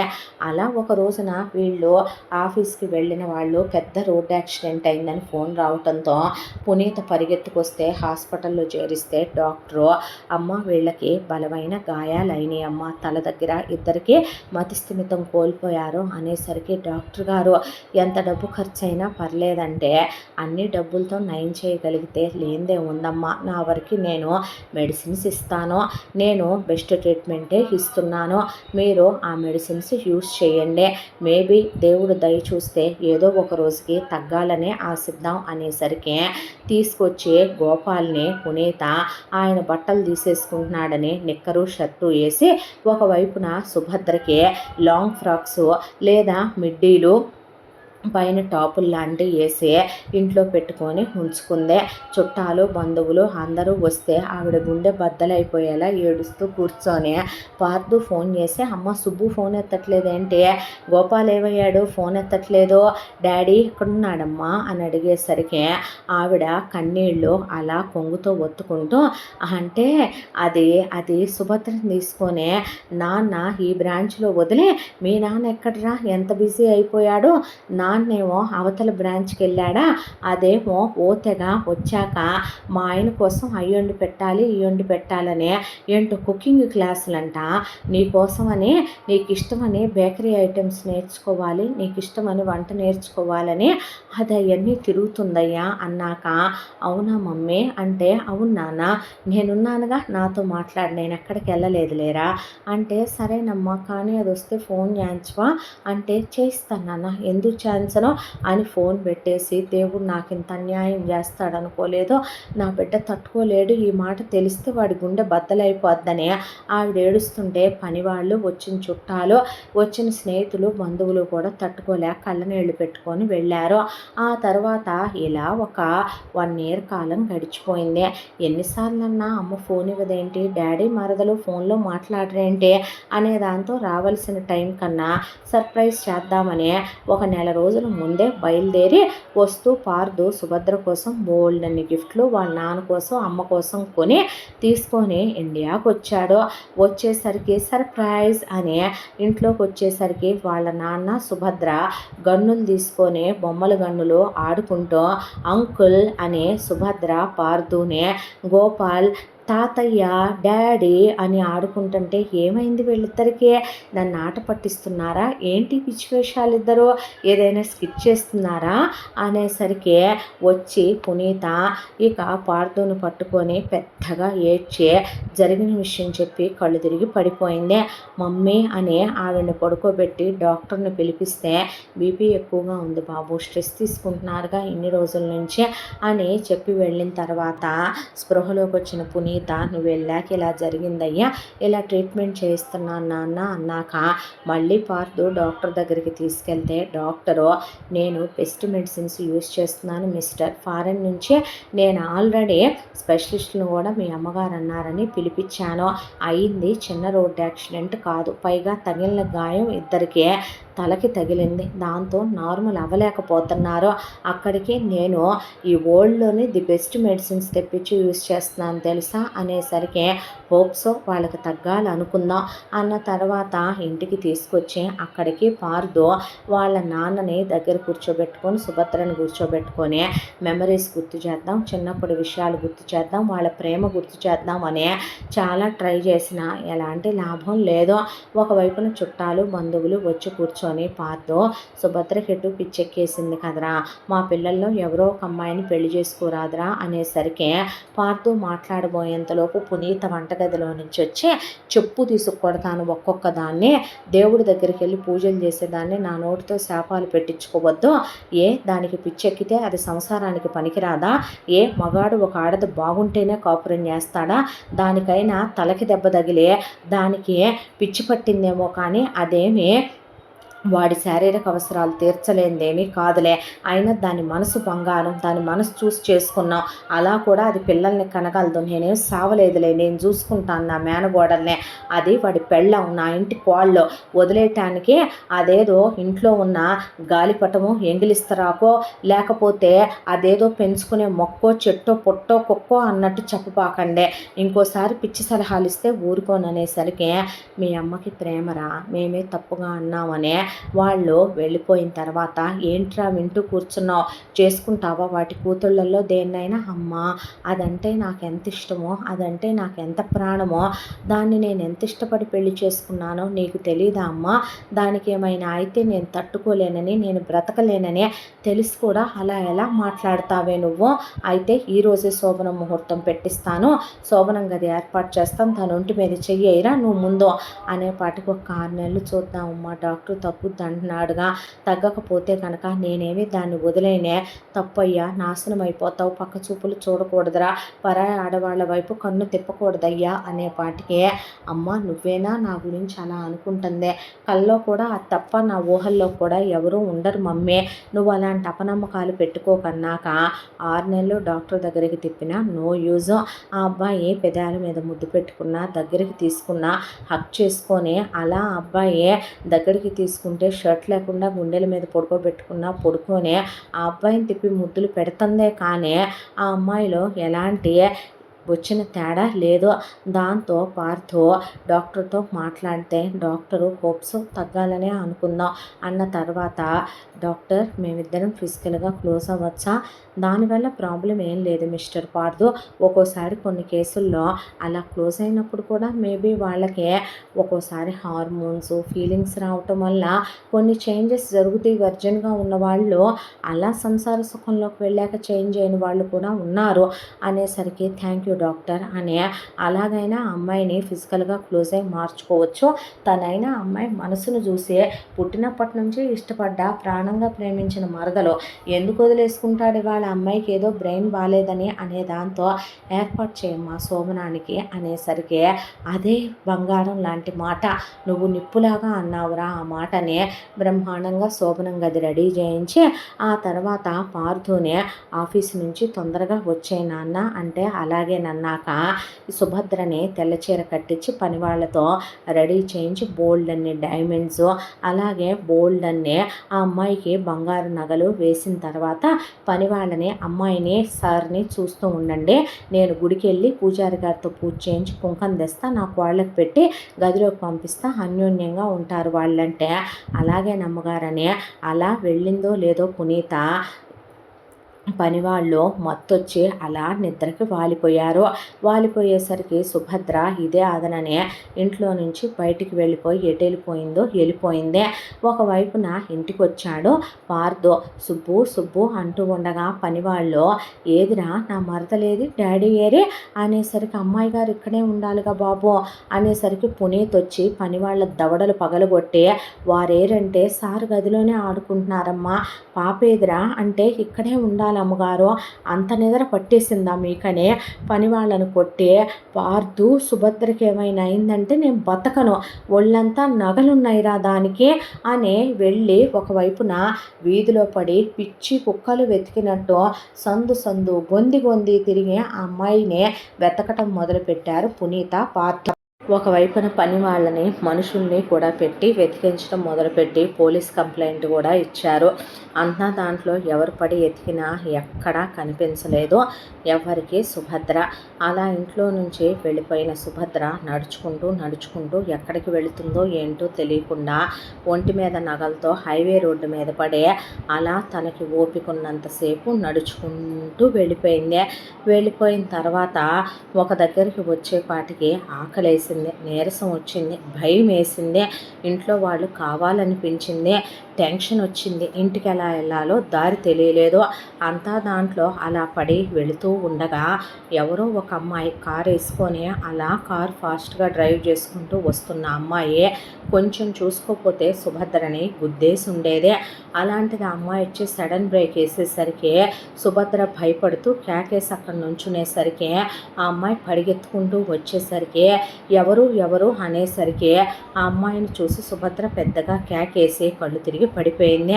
అయ్యయ్యో ఎవరో ఏంటో పాపం అని చెప్పి ఒళ్ళంతా నగలు కూడా ఉన్నాయే అని సుభద్రని ఎత్తి కారు బ్యాక్ సీట్లో పడుకోబెట్టి ఆ అమ్మాయి కారు డ్రైవ్ చేసుకుంటూ తన ఇంటికి వెళ్ళేసరికి ఆ అమ్మాయి బెల్లు కొడుతూ ఉంటే డాడీ అనేసరికి అది ఒక గవర్నమెంట్ ఎంప్లాయీస్ ఉండేటటువంటి క్వార్టర్స్ అన్నీ ఉండే కాలనే.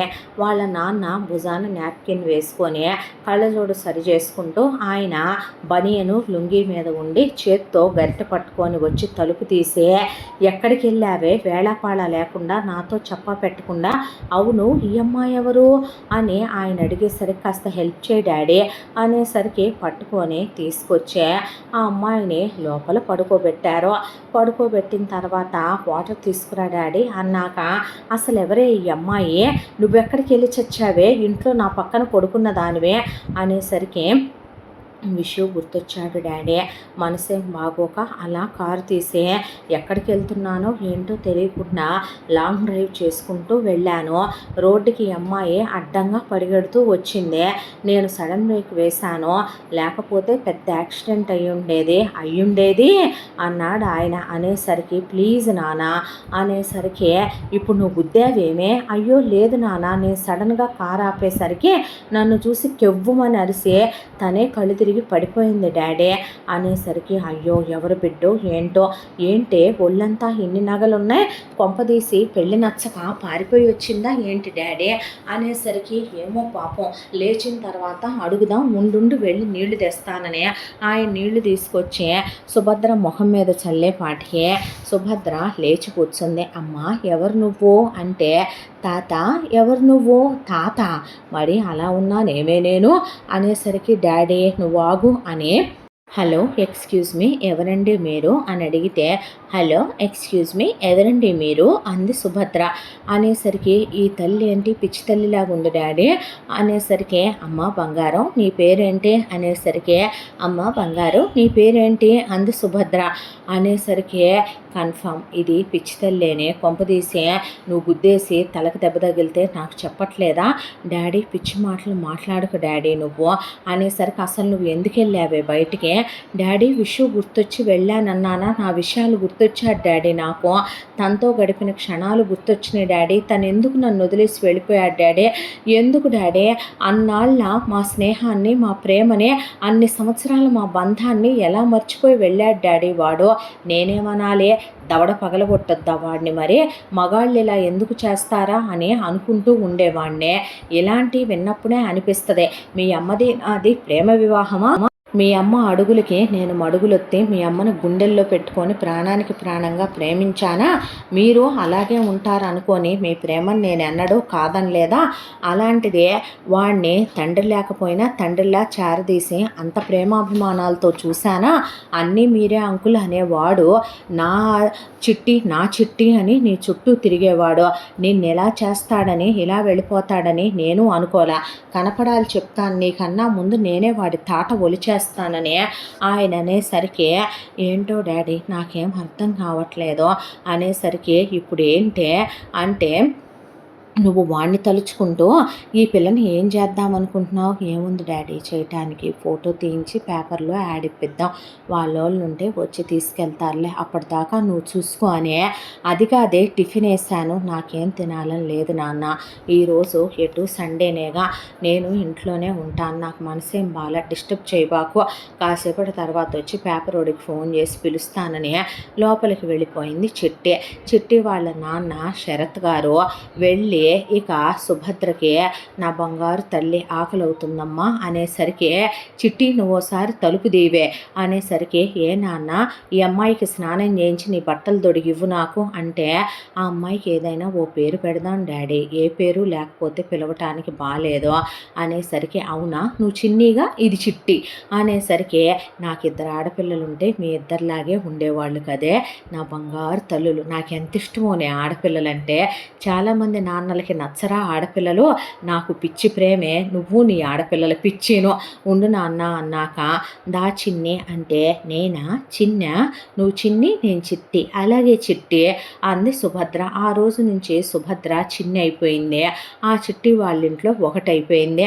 ఆ అమ్మాయి స్నానం చేయించి నీట్గా బట్టలు తొడిగి పిలకలేసి శరత్ కప్ప చెప్తే దామ్మ బంగారు తల్లి అనేసరికి తాత అనేసరికి తాత కాదమ్మా డాడీ అన్న తర్వాత డాడీ అని ఆయన దగ్గరికి వెళ్ళిన తర్వాత దామ్మ టిఫిన్ పెడతానని ఆయన కూర్చోబెట్టి తినిపిస్తా బాగుందా చిన్ని తల్లి అంటే బాగుందమ్మా చాలా బాగుంది అన్నాక కన్న కూతురివై ఒక్కరోజు అన్నావంటే నాన్న రోజుకి 100 రకాలు వండి పెడతాడే, నాన్న కుకింగ్ అంటే ప్యాషనే, నాన్న పట్టని పచ్చడి ఉందా, నాన్న చెయ్యని కూర ఉందా, నాన్న నేర్చుకొని వంట ఉందా, నాన్న అసలు ఏ పదార్థంతో వంట వండలేదు, ఏ రోజైనా నాన్న కృషిని గుర్తించడం, ఒక యూట్యూబ్ ఛానల్ పెట్టించడం, నాన్న అడిగాడని ఒక పెద్ద ఆర్గానిక్ ఫార్మింగ్ చేసుకోవాలన్నాడే, ఒక ల్యాండ్ నాన్నకి ఇప్పిద్దామే.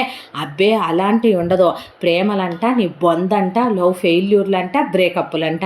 ఈ జనరేషన్ వాళ్ళందరూ అమ్మా నాన్నలను వదిలేసి ఇలా తగలడి చచ్చారేంటో అనేపాటికి అరవకు నాన్న అనే పేపర్ వాడిని పిలిపించి చిట్టి చిన్ని ఫోటోలు తీయించి పేపర్లో వేయించింది. వేయిస్తే ఆ అమ్మాయి జిల్లా ఎడిషన్లో వేయించితే వర్కౌట్ అవుద్దే అన్నాడు శరత్. చూద్దాం డాడీ అని వేయించిన తర్వాత ఇంత దాంట్లో ఆ రోజున సుభద్ర కోసం అటు పార్థు వాళ్ళమ్మ పునీత, పోలీసులు, పనివాళ్ళు అందరూ పడి వెతికి అంతా దాంట్లో పార్థు ఎక్కడా ఆచూకీ తెలియలేదు. వెతుకుతున్నామని పోలీసులు చెప్పేసరికి కుప్ప కూలిపోయాడు. ఒంటి మీద నగలున్నాయి. వయసులో ఉన్న పిల్ల చాలా అందంగా ఉంటుంది. ఎవడైనా తప్పుగా బిహేవ్ చేస్తే, పోనీ ఎవరైనా ఏదైనా చేస్తే పిచ్చెక్కిపోయి మనిషిలో మనసులో లేదో ఒకవైపున పరామర్శలో వచ్చిపోయే వాళ్ళు, ఒకవైపున నాకు సుభద్ర కావాలని, గోపాలేమో పాప కావాలని, ఒకవైపున అంత పిచ్చిలో కూడా మేనగోడల కోసం ఆయన ఏడవటం. అసలు బుర్రేమీ పనిచేయక నిజం చెప్పాలంటే తాగుదామని ఫుల్ బాటిల్ తీసుకొని తాగిన బ్రెయిన్కి అసలు ఎక్కట్లేదు. తనకే పిచ్చోళ్ళలాగా తయారైపోయి అలా కూర్చుండిపోయే ఇక ఇలా లాభం లేదని చెప్పి అన్ని టీవీ ఛానల్స్లో అన్నీ ఒకవైపున న్యూస్ పేపర్స్లో యాడ్ ఇప్పించేశాడు. వీటి నుంచి పార్దు ఎంత దాంట్లో కర్మేంటంటే పార్దు వాళ్ళ ఇంట్లో బిజినెస్ పేపర్స్ తప్ప చిట్టి వేయించిన నార్మల్ పేపర్స్ వీళ్ళు చూడరు. ఒకవైపున చిట్టి వాళ్ళ ఇంట్లో దిగుల్లో ఉండే అసలు వాళ్ళు పేపరే చూడరు. శరత్ గారు పాతకాలం మనిషిలాగా రేడియోలో పాటలు వింటాం, వాళ్ళకి టీవీలు చూసే అలవాటు లేదు. కాబట్టి పార్దు సుభద్ర గురించి వేయించింది చిట్టి వాళ్ళు చూడలేదు, చిట్టి చిన్ని గురించి వేయించింది పార్దు వాళ్ళు చూడలేదు. ఇలా రోజులు గడిచిపోతూ ఉండగా పార్దు దిగుల్లోకి వెళ్ళిపోతే కనీసం ఆఫీస్ కన్నా వెళ్ళయ్యా, వ్యాపారం ఆ రోజున అది నువ్వు కలిసి చూసుకోవాలనేగా మీ నాన్న కల కన్నాడో, కనీసం వ్యాపారానికి వెళ్తే అలా ప్రదేశం మారుద్రా, మనసు కాస్త ప్రశాంత పడుద్దే. అది ఎక్కడికి వెళ్ళదు, దానికి ఏమీ కాదు. ఇంటి ముందు హోమం చేయిస్తున్నాను, ఈ హోమం పూర్తయ్యేలోపు అది నిన్ను తిరిగి వచ్చి కలుసుకుంటుంది నాన్న. ఈ హోమం అది వచ్చేంత వరకు జరుగుతూనే ఉంటుంది నిరవధికంగా అనే ఆవిడ హోమంలో పడిపోయి నేను ఎక్కడికి వెళ్ళట్లేదని ఇన్ని సంవత్సరాల తర్వాత ఇంట్లో ఉండటం మొదలుపెట్టింది పునీత.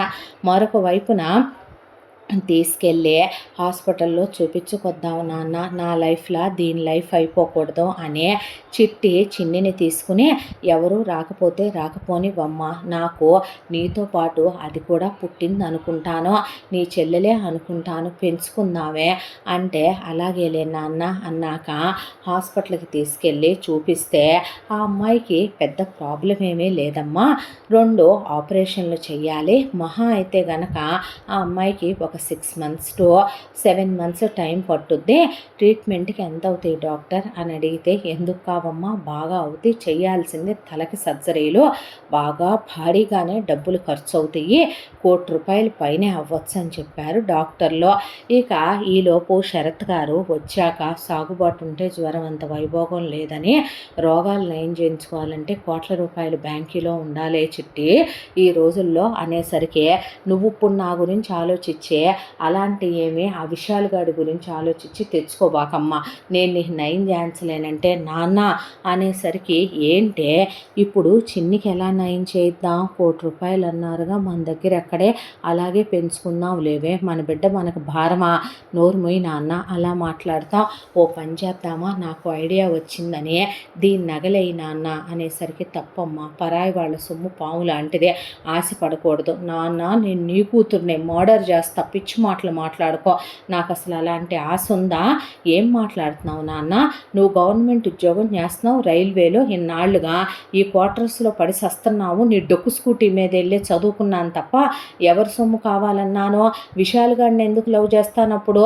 డబ్బున్నోడికి గేలం వేస్తాను, కానీ నా చదువు పూర్తయిన తర్వాత నేను జాబ్ చేస్తూ నేను ఈఎంఐలో కొనుక్కున్నాను నా కారు, ఏ రోజైనా నిన్నైనా ఏదైనా లంచాలు కొట్టి కొనిపెట్టాను అడిగానా, వేషాలేకు నాన్న నువ్వు అన్నాక మరి ఎందుకే నగలు, చిన్ని కోసమే కొన్ని నగలు అమ్మేసి ట్రీట్మెంట్ చేద్దాం, దాని ఒంటి మీద నగలు చాలా తెచ్చింది కదా నాన్న, అందులో డైమండ్స్ వాల్యుబుల్స్ చాలా ఉన్నాయిగా అని ఆ అమ్మాయి ఆ నగల్లో జస్టు కొన్ని నగలు తీసుకెళ్ళి సెంటిమెంటో ఏమో ఎవరై ఉన్నాయో ఏమో పిచ్చి తల్లి వేసుకొని పారిపోయొచ్చింది. అమ్మకూడదని ఆ నగల్ని బ్యాంకీలో కుదువ పెట్టింది. కుదువ పెడితేనే 1,50,00,000 వచ్చినాయి. అందులో సగం నగలు పెడితేనే. దాంతో ఆ డబ్బులు తీసుకొచ్చి డాక్టర్ గారిని ట్రీట్మెంట్ స్టార్ట్ చేయమని ఒక ఆపరేషన్ చేయించింది. ఆ తర్వాత ఆపరేషన్కి ఒక 3 నుంచి 4 నెలల గ్యాప్ ఉండాలమ్మా, వెంటనే చేయకూడదన్నాక సరేలేండి అని ఇంటికి తీసుకొచ్చి ఆ రోజు నుంచి చిట్టి చిన్ని మంచి ఫ్రెండ్స్ అయిపోయారు.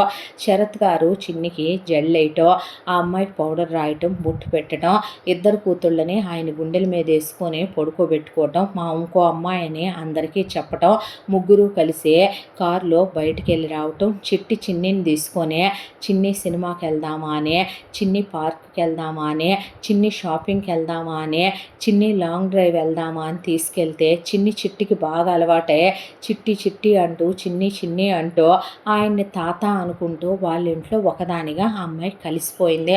పార్దు పిచ్చోడైపోయినట్టు అయిపోయే వెతికి వెతికి వెతికి ఇక్కడ వెతకలేదన్నట్టు రన్ అవుతూనే ఉంది ఆ అమ్మాయి గురించి.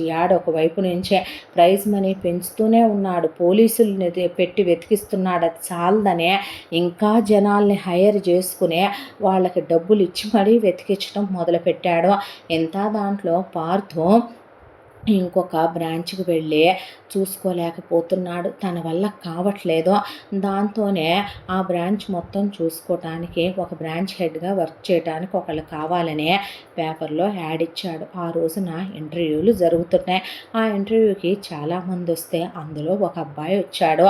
ఆ అబ్బాయి పేరు, మీ పేరేంటి అని అడిగితే ఐఎమ్ విశాల్ సార్ అనేసరికి కాలు కొంచెం కుంటుతూ వచ్చాడు ఆ అబ్బాయి.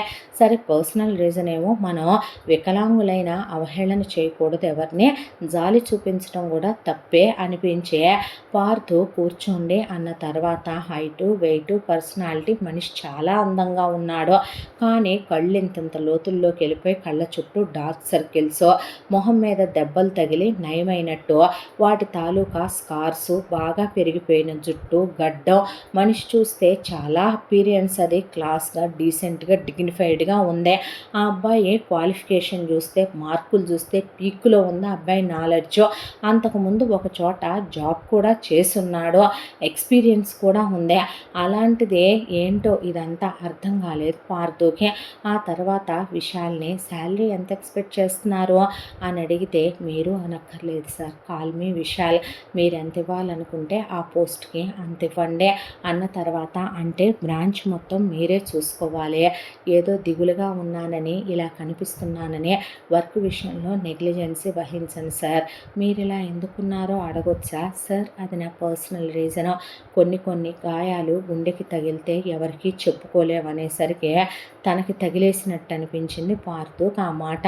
దాంతో మా అమ్మకి హెల్త్ బాగోదు, తన్ని ట్రీట్ చేయించాలి, చూసి ఎంత ఇవ్వాలనుకుంటే మీరే అంత ఇవ్వండి సార్ అనేసరికి, సరే ఈ బ్రాంచ్ అంతా నువ్వే చూసుకో, నీకు అలవాటు అయిందాక మధ్యలో వచ్చి నేను వర్క్ నేర్పించి వెళ్తాను, మంత్లీ 2 lakhs శాలరీ ఇస్తాను, హైకు అలవెన్స్ అన్నీ ఉంటాయి, కార్ ఇస్తాను, దాంతోపాటు ఫ్లాట్ కూడా అలాట్ చేస్తానంటే థ్యాంక్ యూ సార్ అన్న తర్వాత పార్థు విశాల్ వైపు అలా చూస్తూ, మీకు మ్యారేజ్ అయిందా మిస్టర్ విశాల్ అంటే, లేదు సార్, కొంతమంది మన మనసులో నుంచి వెళ్ళిపోరు, వాళ్ళు ఎప్పటికీ మన మనసులోనే తిష్ట వేసుకొని ఉంటారు, ఆ స్థానాన్ని మనం బ్రతికున్నంతకాలం ఎవరికీ ఇవ్వలేం, చావైనా బ్రతుకైనా వాళ్ళు మనతో ఉన్నా లేకపోయినా మనం ప్రాణాలతో అలా బ్రతికేయాలి సార్, బ్రతికేస్తాం అంతే అనేసరికి ఆ మాట గుచ్చుకున్నట్టు అనిపించింది పార్థుకే.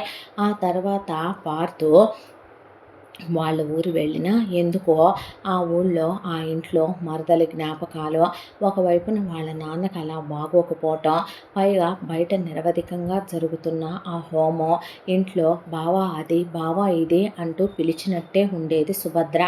దాంతో ఉండలేక విశాల్ వాళ్ళు ఉన్న ఊరికే ఎక్కువ వచ్చి విశాల్ ఆఫీసులోనే ఎక్కువ టైం స్పెండ్ చేసేవాడు. విశాల్తో పాటు పార్థు ఆ వర్క్ ఈ వర్క్ అని నేర్పిస్తాం, ఎక్కడుంటున్నారు ఉంటున్నారు సార్ ఇక్కడ అంటే, ఇక్కడ మాకు బంగ్లా ఉంది. కానీ ఆ బంగ్లాలో నాకు చాలా జ్ఞాపకాలున్నాయి.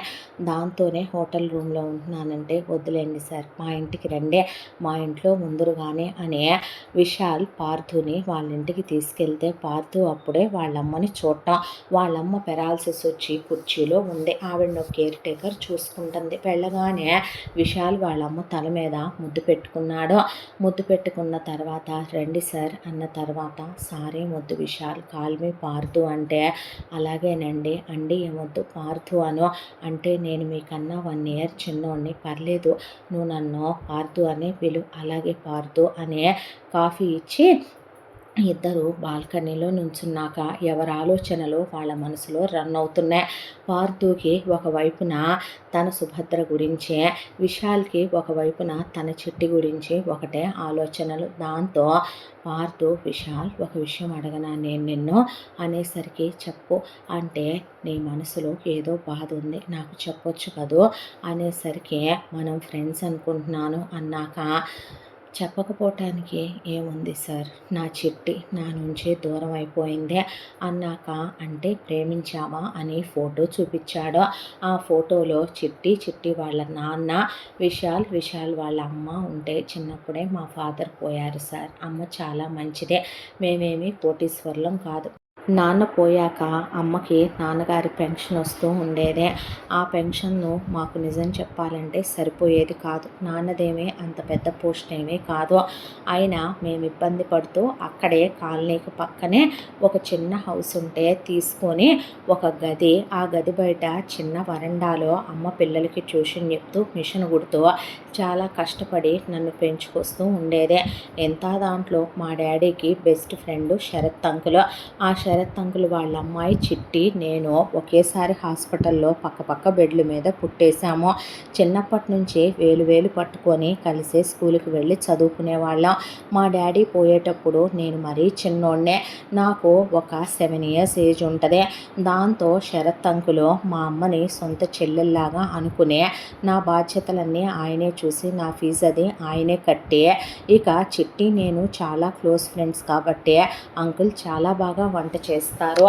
ఆయనే నాకు ఎప్పుడో క్యారియర్ కట్టిస్తూ ఉండేవాళ్ళు. చిట్టితో పాటు యూనిఫామ్ బుక్స్ కొని, అమ్మ వద్దంటున్నా ఆత్మాభిమానం అడ్డుపడుతోందని అమ్మకి, నేను నీ సొంత అన్నయ్యని అనుకో తల్లి అని. ఈ రోజుల్లో అలాంటి వాళ్ళు ఉంటారా అంటే నిజంగా ఉండరు. అంత మంచివారు ఆయన. ఇక చిన్నప్పుడు ఎప్పుడో కలిసి పుట్టడం, కలిసి ఆడుకోవటం, కలిసి స్కూల్కి వెళ్ళటం. ఆ రోజు నుంచే ఇద్దరం ఒక వయసుకు వచ్చాక ప్రాణానికి ప్రాణంగా ప్రేమించేసుకునే వాళ్ళం. శరత్ అంకుల్ చాలా అందంగా ఉంటారు. చిట్టి చెప్పాలంటే మీరు చూస్తున్నారుగా, అపరంజి బొమ్మలా ఉంటుంది. దానికి ఐ లవ్ యూ చెప్పి నా 10th అయిపోయిన తర్వాత దాని కాళ్ళ చుట్టూ కుక్కలా తిరిగానంటే నమ్ముతారా మీరు? అంత ప్రేమించాను సార్ నేను దాన్ని. అది కూడా నన్ను అలాగే ప్రేమించిందే. అలాగే ఇద్దరం ఎడ్యుకేషన్ కంప్లీట్ చేసుకున్నాం. ఒకే ఆఫీసులో జాబ్ వచ్చిందే. ఆ తర్వాత మేమిద్దరం ప్రాణానికి ప్రాణంగా ప్రేమించుకుంటున్నామని వాళ్ళింట్లో మా ఇంట్లో కూడా తెలుసు. దాంతో మా అమ్మకి ఏ అభ్యంతరం లేదు, అంకుల్కి ఏ ఇబ్బంది లేదు. మా ఇద్దరికి వాళ్ళు పెళ్లి చేయటానికి కూడా అన్ని విధాలుగా ఓకే అనుకున్నారు. అనుకోని సిచ్యువేషన్ల వల్ల నేను తనకి దూరం అవ్వాల్సి వచ్చింది. అమ్మ హెల్త్ ఇలా పాడైపోయింది.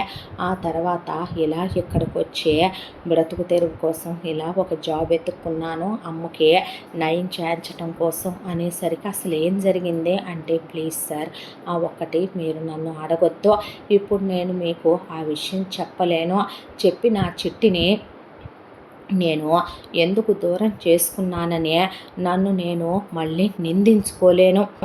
అలాగని తన లైఫ్లోకి వెళ్ళి తనతోనూ నేను ఉండే సిచ్యువేషన్ కాదు నాదే అన్న తర్వాత, పార్థుకి ఆ మాటలన్నీ చిన్నప్పటి నుంచి కలిసి ఉన్నాం అది ఇది అని గుర్తొచ్చే కళ్ళల్లోంచి నీళ్లు తిరిగిపోయినాయి. బాధపడుతున్నారా సార్ అంటే, నీ బాధ నీ చెట్టి దూరం అయిందని, నా బాధ నా భార్య దూరం అయిందని. సార్ మీకు మ్యారేజ్ అయిందా అంటే, పిచ్చోడా నువ్వు నీ చిట్టి పక్క బెడ్ల మీద పుట్టి పెరిగి ఎలా ప్రేమించుకున్నారు, నేను నా మరదలో అలాగే కలిసి పుట్టకపోయినా 1 నెల గ్యాప్తో అది అది నా కోసం పుట్టేసిందే.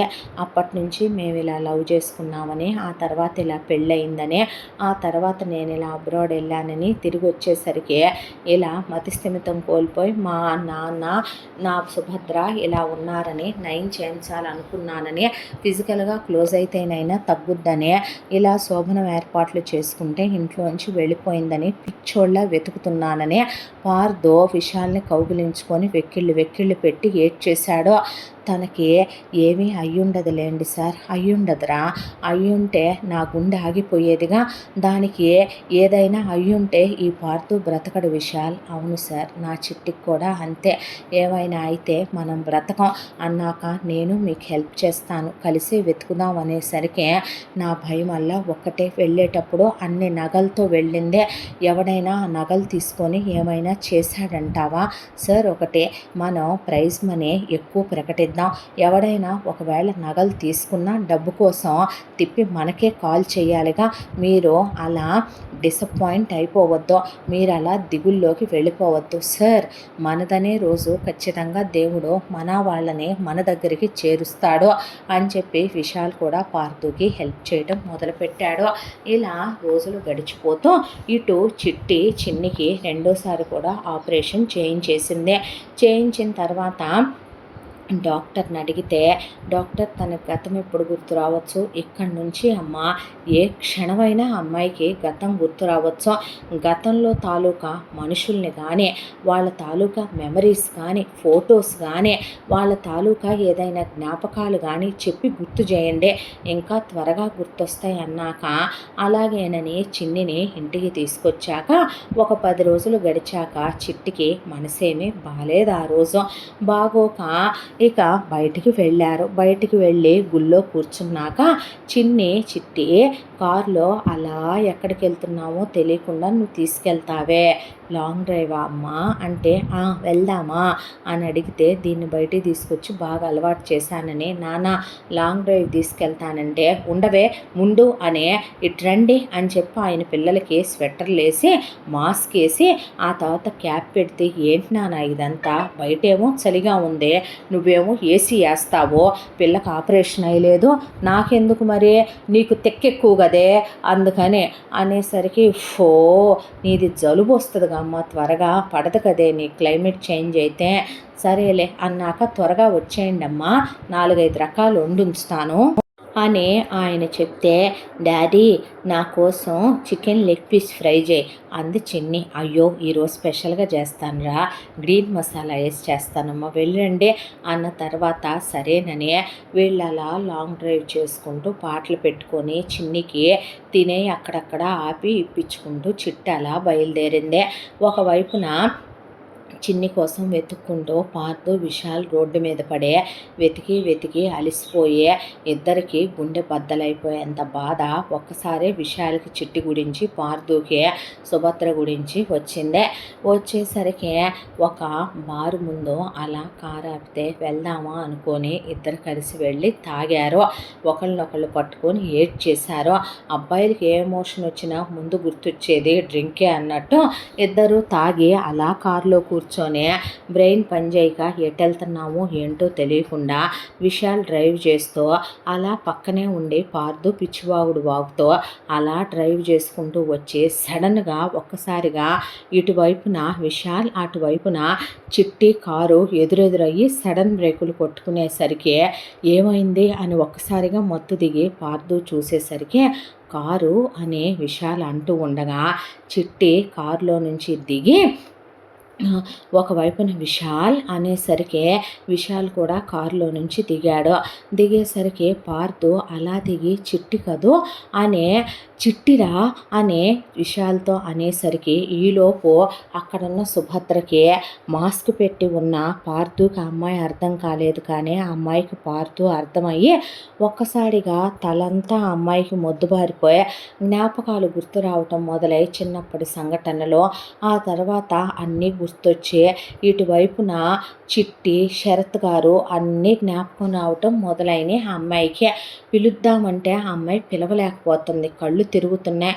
ఈలోపు ఎక్కడికి వెళ్ళిపోయావు విషు, ఏమైపోయావురా నువ్వు అసలు అనేసరికి, రే నీ చిట్టిరా అని పార్దు అంటే, మీరు అనుకునే ఆమె ఈమె ఒకటి కాదు సార్, పదండి వెళ్దాం అనేసరికి, అదేంట్రా అంటే, పార్దు ప్లీజ్ పద వెళ్దామని చేయి పట్టుకొని పార్థుని లోపల కూర్చోబెడితే చిట్టి కాలర్ పట్టుకునేసరికి విశాల్ చేతులు విడిపించేసుకొని, చిట్టివే నువ్వు నా జీవితంలో లేవు, గడిచిపోయిన గతానివి, వద్దనుకుని వచ్చాను, నా వెనకాల పడకు నువ్వు అని అక్కడి నుంచి కారు వెనక్కి తిప్పేస్తే విషు విషు విషు అని కారు వెనకాలే చిట్టి పరిగెత్తుతుంటే విశాల్ కళ్ళల్లో నుంచి అలా నీళ్లు కారిపోతుంటే, ఒరే ఆపరా పాపం పరిగెత్తుతుందిరా అని పార్దు అంటే, ఒరే నా భార్య ఎక్కడికి వెళ్ళిందో తెలియక నా గుండె తప్పించిపోతుంది, తన్ని ఎదురుగానే ఉందిరా, ఎందుకురా అలా నువ్వు, మీకు తెలీదు, నేను తన లైఫ్లోకి వెళ్ళినా, తనతో మాట్లాడినా, తనతో క్లోజ్గా ఉన్నా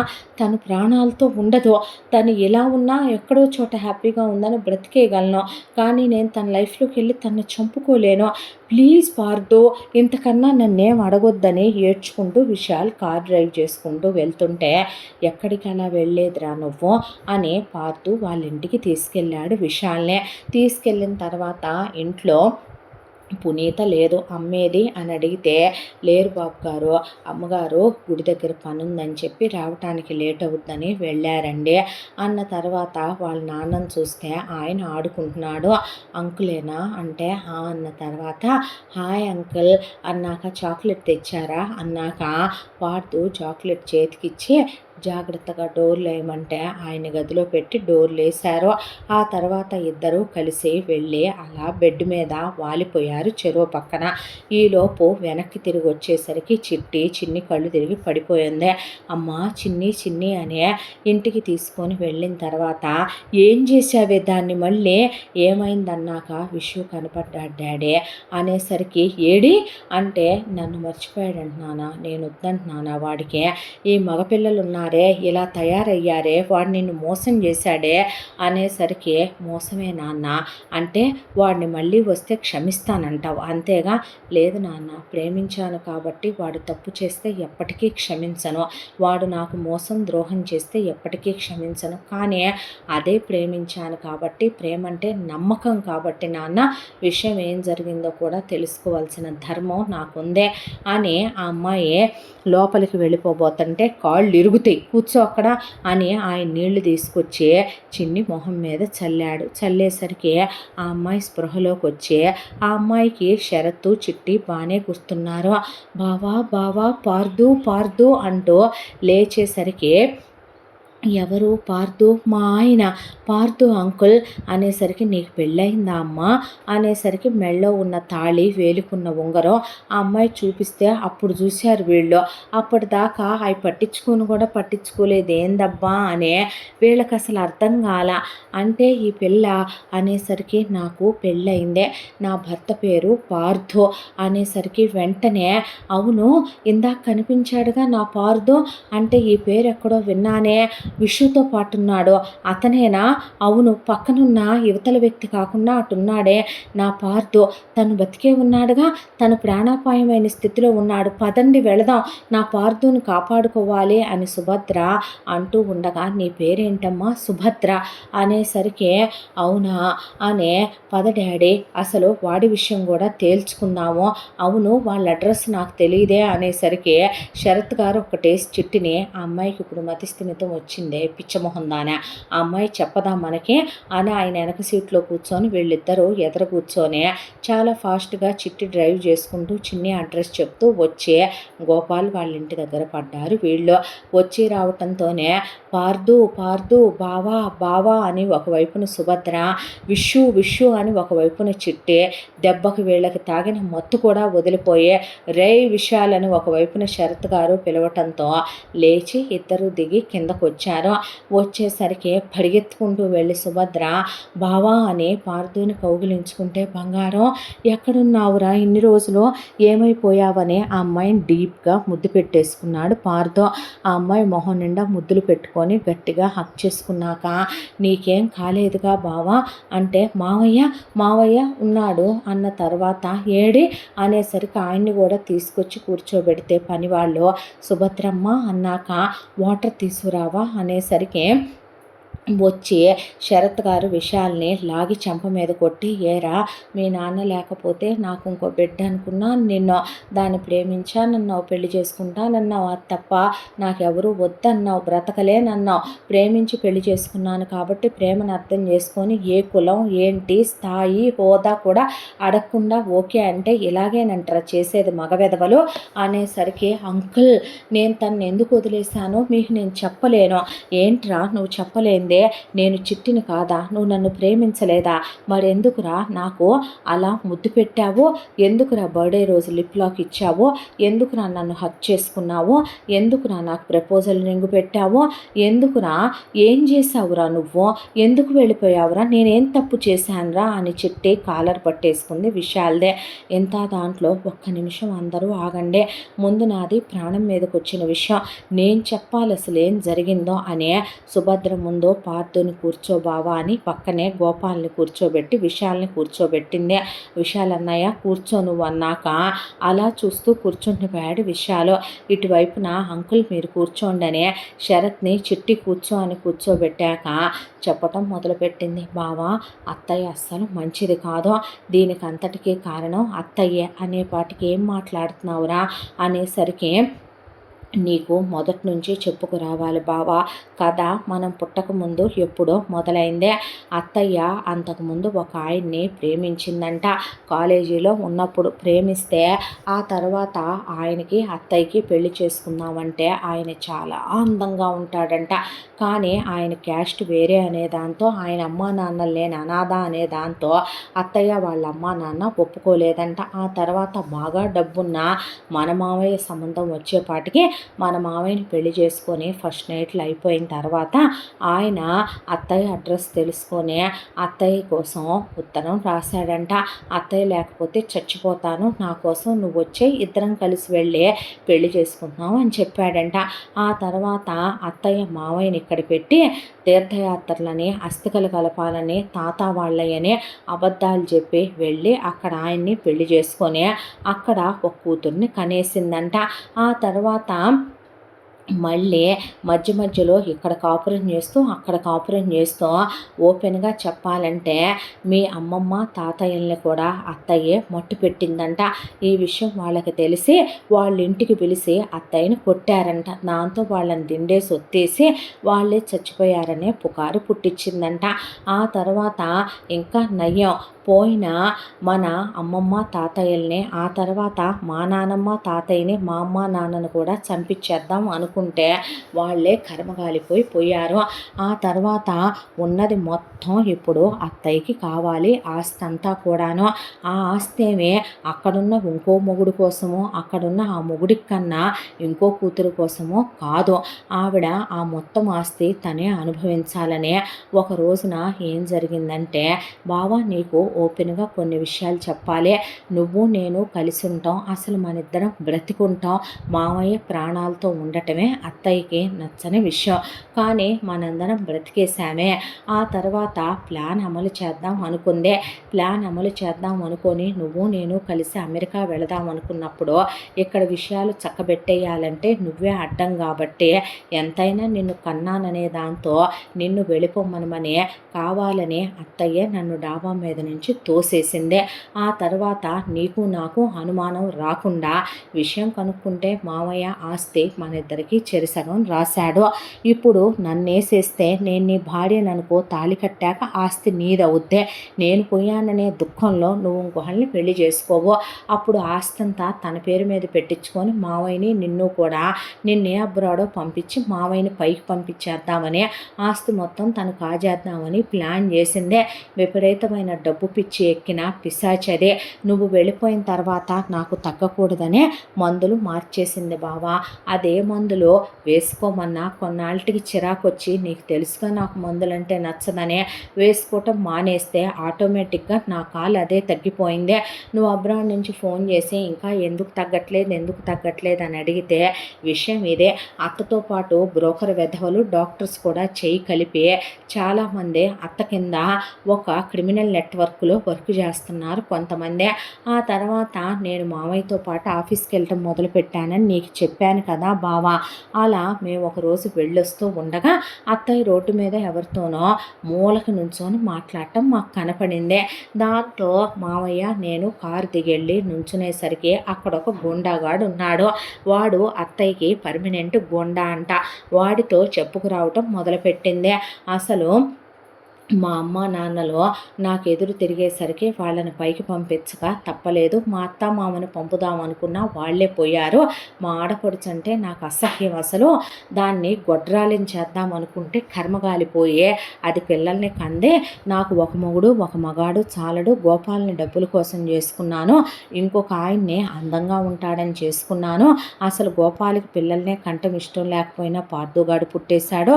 అక్కడ అవతల ఆయనతో ఎంతో ఇష్టపడి క్లోజ్ అయ్యి కూతుర్ని కన్నాను.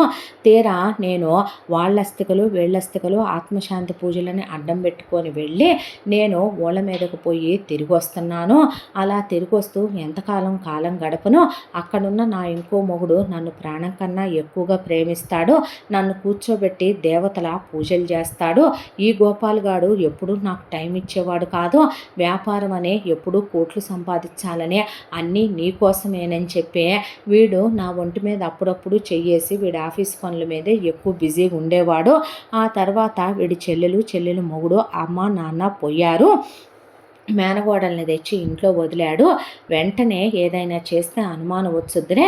18 దాటిన తర్వాత పైకి పంపించేద్దాంలే, దాన్ని ఆస్తి మొత్తం వచ్చి పడుద్ది అనుకున్నాను. తీరా చూస్తే ఆస్తి వీడు అతి తెలివితేటలు వాడి దానమ్మ కట్నం వద్దందని దానమ్మ ఇచ్చిన డబ్బులతోనే మొదలుపెట్టాను వ్యాపారం అనే దాంతో సగం సుభద్ర పేరు మీద రాసి సగం పార్దుగాడి పేరు మీద రాశాడు. పార్దుగాడిని ఫారెన్ పంపుదామంటే సుభద్రకి ఇచ్చి పెళ్లి చేశాను. ఆ తర్వాత సుభద్రని పైకి పంపించేస్తే ఆస్తి పార్దుకు వస్తుందిలే, ముసలోడిని పైకి పంపించేద్దాము, పార్దుగాడిని ఫారెన్ వెళ్ళిపోమందాం. అడ్డం తిరిగితే వాడి మీద నాకెటూ ప్రేమ లేదు. మొత్తం ఆస్తి నేను రాయించుకొని వాడిని పైకి పంపుదాం అనుకున్నాను.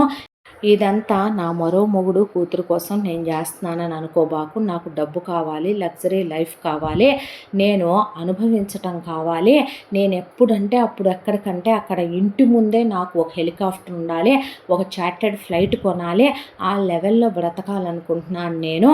ముందు ఎలాగైనా సరే కొడుకు తిరిగి వచ్చేలోపు ఫారెన్ నుంచే ఇక్కడున్న గోపాల్ని వాడి మేనగోడల్నే నువ్వు ఉంచటానికి వీల్లేదు, కంప్లీట్ చేసేయమని వాడికి డబ్బులు ఇవ్వటం చూసి అవన్నీ మావయ్య నేను ఇంటికి వచ్చిన తర్వాత పోలీసులకు కంప్లైంట్ ఇచ్చి నిన్ను పిలిపించి అత్తను కుక్కను కొట్టినట్టు కొడదామని నేను మావయ్య బయలుదేరితే అంతా దాంట్లో మావయ్య పర్ఫ్యూమ్ వాసన పసి కట్టేసింది బావా. ఆ తర్వాత వాడు అత్తయ్య కలిసి మా కాడికి అడ్డం పెట్టారు లారే. ఆ తర్వాత మావయ్య నేను ఎదురు తిరిగిపోతే మమ్మల్ని భయంకరంగా కొట్టి తల మీద పాయింట్స్ చూసి మావయ్యని నన్ను కొట్టి అదే కారుకి యాక్సిడెంట్ చేసి అందులో పడేశారు మమ్మల్ని. ఆ తర్వాత మమ్మల్ని కొట్టింది బావా నరకం పెట్టి చిత్రహింసలు పెట్టి కనపడకుండా మమ్మల్ని ఎంత భయంకరమైన నరకాలంటే చెప్పలేని చిత్రవధ చేసింది. నువ్వు వచ్చేంతవరకు నువ్వు రావులే అప్పుడే అనుకుంటే నువ్వు వచ్చావు. ప్రపంచానికి కథల్లేసిందే, నీ కథల్లేసిందే. ఆ తర్వాత నీతో నన్ను ఫస్ట్ నైట్ చేసుకోమనమని నీ చేతుల మీదగానే నన్ను పైకి పంపిద్దాం అనుకుంది. కానీ ఈలోపు మళ్ళీ తన ప్లాను తిరగబడిపోయింది. అలా అయితే కనుక రేపు నా కడుపున పిల్లలు పుట్టొచ్చేమో, మళ్ళీ నీకు నా మీద పిల్లల మీద ప్రేమ కలగొచ్చేమోనని ఆ రోజు నేను ఇంట్లోంచి వెళ్ళిపోలేదు. తనే తీసుకెళ్ళి నన్ను సందు చివరి దాకా వదిలిపెట్టి పారిపోమ్మందే. ఆ నగల కోసం ఎవడో ఒకడు నన్ను రేప్ చేసో ఎవరో ఎవరో ఒకళ్ళు నన్ను ఏదో ఒకటి చేస్తారనే నన్ను వదిలేసిందే.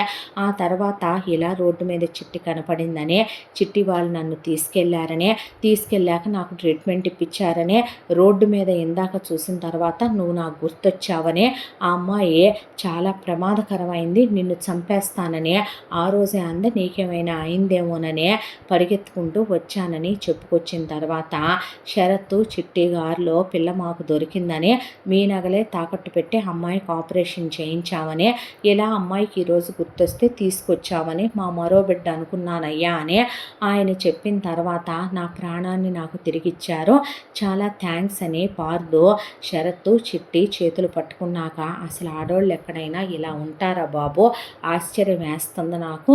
చూస్తుంటే నాకు భార్య ఉంది, నా అత్తమామలు నేను ప్రేమించి పెళ్లి చేసుకున్నాను ఆవిడనే దాంతో ఈ రోజుకి నన్ను యాక్సెప్ట్ చేయలేదు. వెళ్ళి వాళ్ళ అమ్మ నాన్నలకి సేవ చేసుకొచ్చుకుంటా ఉంటుంది మహా ఇల్లాలు ఇన్ని సంవత్సరాలుగా, వాళ్ళు ఎప్పటికీ నన్ను కలుపుకోలేదు. కానీ ఇంకా ఆడవాళ్ళు ఇంత దారుణంగా ఉన్నారు.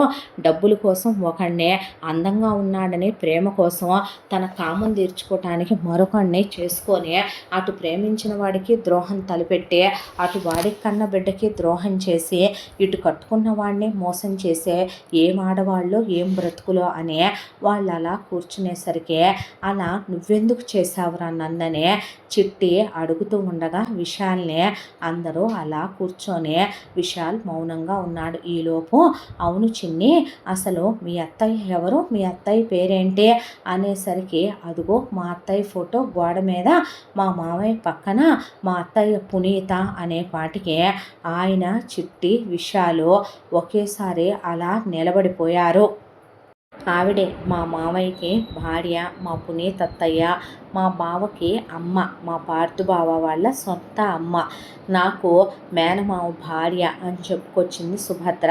దాంతో వీళ్ళు ఒకళ్ళ మొహాలు ఒకళ్ళు చూసుకుంటూ ఆ ఫోటో వైపు అలా చూసే శరత్ గారి కళ్ళల్లోంచి కన్నీళ్లు కారిపోతూ, అమ్మ అనేసరికి, అమ్మ ఎవరికమ్మా అన్నాడు పార్థు. మా అమ్మ అనేసరికి, తను మా అమ్మరా, మీ అమ్మ కాదు అంటే నాకు కూడా అమ్మే అన్న తర్వాత విశాల్, అవును పార్థు తనకు కూడా అమ్మే, శరత్ అంకులకు కూడా వైఫే ఆవిడ అనేసరికి, అవును బాబు మీ నాన్నగారితో పాటు ఆవిడ పెళ్ళి అయిన తర్వాత, మీ నాన్నగారితో శోభనాలు అయిన తర్వాత తిరిగి వచ్చి పెళ్లి చేసుకున్న ఆ దౌర్భాగ్యుడిని నేనే, ఆ కన్న కూతురు తనే అనేసరికి వాళ్ళు అలా షాకులో నిలబడిపోయాక చిట్టి విశాల్ వైపు అలా చూస్తూ, విశాల్ చెయ్యిటివ్వరా అనే అమ్మాయి నెత్తి మీద పెట్టుకొని, అసలు నన్ను వదిలేసి ఎందుకు వెళ్ళావురా, ఏం జరిగింది అని ఆ అబ్బాయి కుంటుకుంటూ నడుస్తుంటే, కాలికి ఏమైందిరా అనేపాటికి తన కాలికి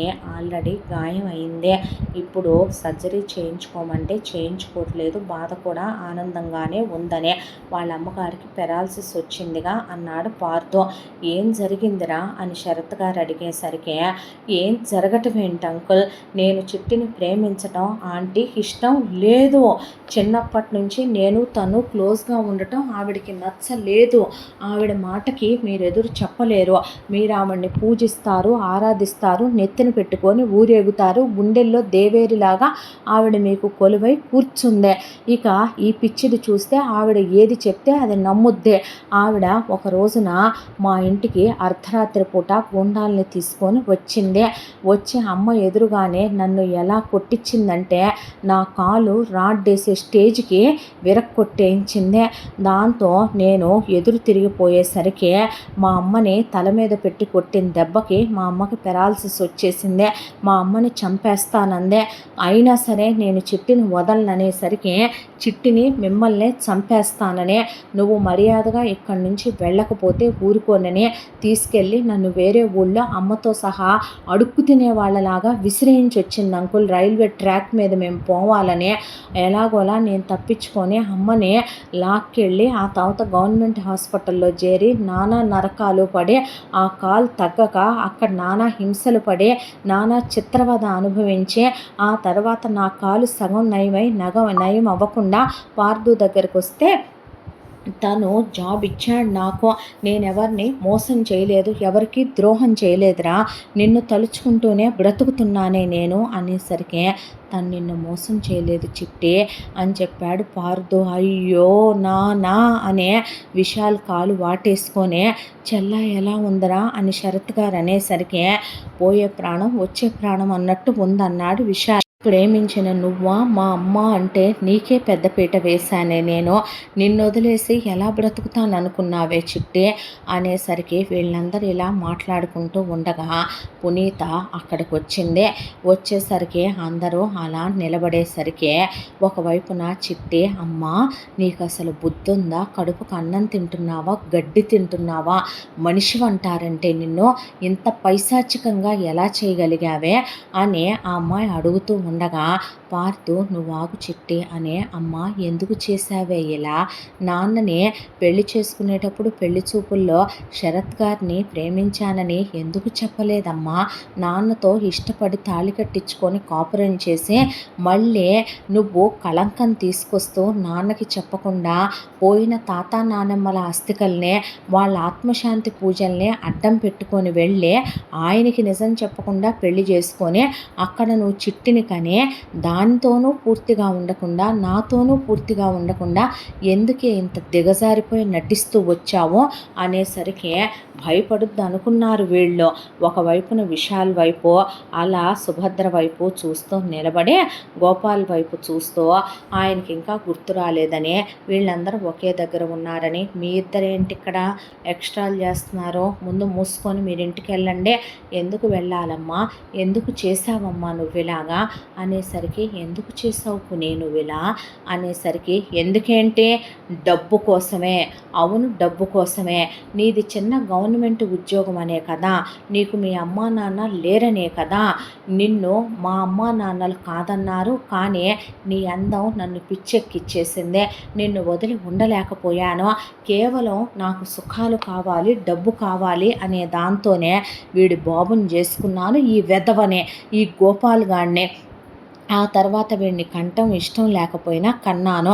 నా ప్రేమనంతా పోసి నా కూతుర్ని కన్నాను. ఈలోపు ఈ విషయాలుగాడు దీని జీవితంలోకి వచ్చాడు. వీడమ్మని అందుకే నా కూతురు బ్రతుకులో నుంచి తప్పించేశాను. ఎలాగోలాగా వీడి మరదల్ని, వీడి బాబుని పైకి పంపించే ఆ తర్వాత నిన్ను తెచ్చుకొని పూర్వీకుల ఆస్తి కలిసి వచ్చిందని చెప్పి ఉందాము, ఇక్కడ సుఖాలు అనుభవిస్తూ ఇంకొక ఆయనతో కూడా నాకు ఎఫ్ఐఆర్ ఉంది. ఆయన్ని ఇంకో పెళ్లి చేసుకుందాము అనుకున్నాను. నాకు ఇంకా మొనోపాజ్ రాలేదు, రాకుండా మందులు వాడుతున్నా. నేను ఇంకా పిల్లల్ని కనాలి, నాకు ఇంకా సుఖాలు కావాలి, నేను లైఫ్ హ్యాపీగా గడపాలి. దాంతోనే డబ్బుల కోసమే ఇదంతా చేశాను. అవును నిన్ను వదిలి ఉండలేను, అందం కోసం నువ్వు నన్ను సుఖపెడతావు, ఆరాధిస్తావు, అందుకే నిన్ను చేసుకున్నాను అనేసరికి, మర్యాదగా నువ్వు ఇక్కడి నుంచి వెళ్ళకపోతే కుక్కను కొట్టినట్టు కొడతాను, అర్థన కూడా నీకు ఆస్తి దక్కనివ్వనే అన్నాక, నేను విషయాల్ని వదులుతానని నువ్వు అనుకుంటే అది కల్లో మాట, వదలకపోతే నువ్వు ఉండవే, పర్వాలేదు నీ ఇష్టం వచ్చింది చేసుకో అన్నాక బయటికి నడవమని పార్థు గెంటేశాడు పునీతని. ఆ తరువాత పునీత బయటికి వెళ్ళిపోయిందే. ఈలోపు శరత్ గారు లేచి నుంచోనే విశాల్ చేతిలో చిట్టి చేయి పెట్టి, దాన్ని జాగ్రత్తగా చూసుకోరా నువ్వు అన్నాక, పార్థు నా మీద కోప్పడుతున్నావా నాన్న అంటే, అయ్యో మీరేం చేశారండి అన్న తర్వాత, మీ నాన్నగారిని మంచి డాక్టర్లు చూపించి నయం చేయించుకో బాబు, నేను పూర్తి చేయాల్సిన బాధ్యత ఒకటి పెద్దది మిగిలిపోయిందయ్యా అని సుభద్ర చెయ్యి పార్థు చేతిలో పెట్టే, జాగ్రత్తగా ఉండండి అని ఆయన అక్కడి నుంచి బయటకు వచ్చిన తర్వాత, ఏంటి ఎందుకంత కసిగా ఆలోచిస్తున్నావో, పద ఒకదానివి రోడ్డు మీద ఏముంటావు, మన క్వార్టర్స్కి వెళ్దామని చెప్పి ఆయన తీసుకొచ్చిన తర్వాత, ఎందుకు చేసావే ఇదంతా, ఏం ఆశించి చేసావు, నువ్వు ఎందుకు ఇలా మారావు అని ఆయన నిలదీసి అడిగితే, ఎందుకేంటి నాకు మొగుడు ఒక మగాడు చాలలేదు, డబ్బుల కోసం వాడు కావాలి, వాడి దగ్గర నేను సుఖపడ్డా వాడిచ్చే సుఖం నాకు సరిపోలేదు, అందం కోసం నువ్వు కావాలి, ఆరాధించడానికి ప్రేమించడానికి, అలా నీ దగ్గర డబ్బు లేదు, మీ ఇద్దరూ కాకుండా నాకు కోటీశ్వరుడైన ఇంకొకడు దొరికాడు, వాడు నేను లేనిది బ్రతకలేడు, వాడిని అక్కడ హోల్డ్లో పెట్టాను, నాకు డబ్బు కావాలి, లగ్జరీలు కావాలి, సుఖం కావాలి, నువ్వు కావాలి. దాంతోనే విశాల్ గారిని దీని లైఫ్లో నుంచి తప్పించేసి కోటీశ్వరుడికి గేలం వేసి దాన్నిచ్చి పెళ్లి చేసి పంపించేద్దాం అనుకున్నాను. చిట్టికి కూడా నేనేమి ఆస్తి ఇద్దామని చెప్పి అనుకోలేదు. అందుకే ఆ విశాల్ గాడిని వాడమ్మని దీని లైఫ్లో నుంచి దూరం చేసేసాను. అక్కడ గోపాల్ గాడికి సుభద్రకి పిచ్చెక్కేలా చేశా. పార్థు గాడిని పైకి పంపించడానికైనా నేను వెనకాళ్ళ. ఇప్పుడు అది నాకు ఎదురు తిరిగింది కాబట్టే మనిద్దరికీ అదే తప్పు పుట్టిందనుకో, చెడ పుట్టిందనుకో, నేను మళ్ళీ నీకు పిల్లల్ని కనిస్తాను, నీతో కూడా కాపురం చేస్తాను. నువ్వెటు నన్ను ప్రేమిస్తావు కాబట్టి నీతో పాటు నేను ఇంకొక అతన్ని పెళ్లి చేసుకున్నా నువ్వేమీ ఫీల్ అవ్వవు కాబట్టి నువ్వు లైట్ తీసుకో అన్న తర్వాత, సరేలే ఇప్పటిదాకా అరిసి అరిసి ఆలోచించి ఎందుకే అంత టెన్షన్ పడతావు, అన్నం పెడతాను రా అని వంట చేసి ఆయన భోజనం పెట్టి కడుపు కాకలు తెలియట్లా అనే ప్రేమగా దగ్గరికి తీసుకొని ఆయన భోజనం పెట్టాడు. తింటూనే వాళ్ళని ఎలా నాశనం చేయాలి, పతనం చేయాలి, చంపేయాలనే ప్లాన్లు వేసుకోవటం మొదలుపెట్టి గూండాలతో మాట్లాడటం మొదలుపెట్టింది.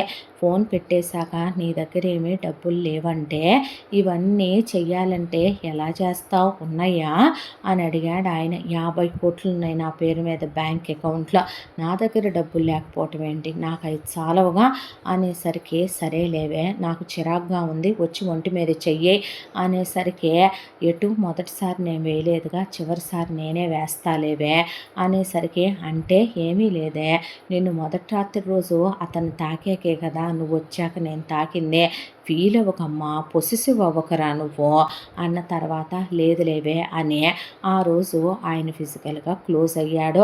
అయ్యాక అర్ధరాత్రి అయిపోయిందే, నీరసంగా ఉంది, నాకేమైనా వండి పెట్టనేసరికి ఆయన లేచి వెళ్ళి భోజనం ప్రిపేర్ చేసి ఆయన మింగే నిద్ర మాత్రలు ఈవిడ లేనప్పుడు ఈవిడ జ్ఞాపకాలతో ఆయనకి నిద్ర పట్టదు. దాంతో ఒక 10 డబ్బాలు తెచ్చి ఇంట్లో పెట్టుకొని ఆ మొత్తం కలిపేసి భోజనం తినిపిస్తే, ఏంది ఎంత చేదు ఉంది అంటే, కాకరకాయ కూరే నీకు ఇష్టమని చేశాను, కాయలు చేదుగా ఉంటాయి, తిను తిను అని తినిపించేశాడు ఆయన.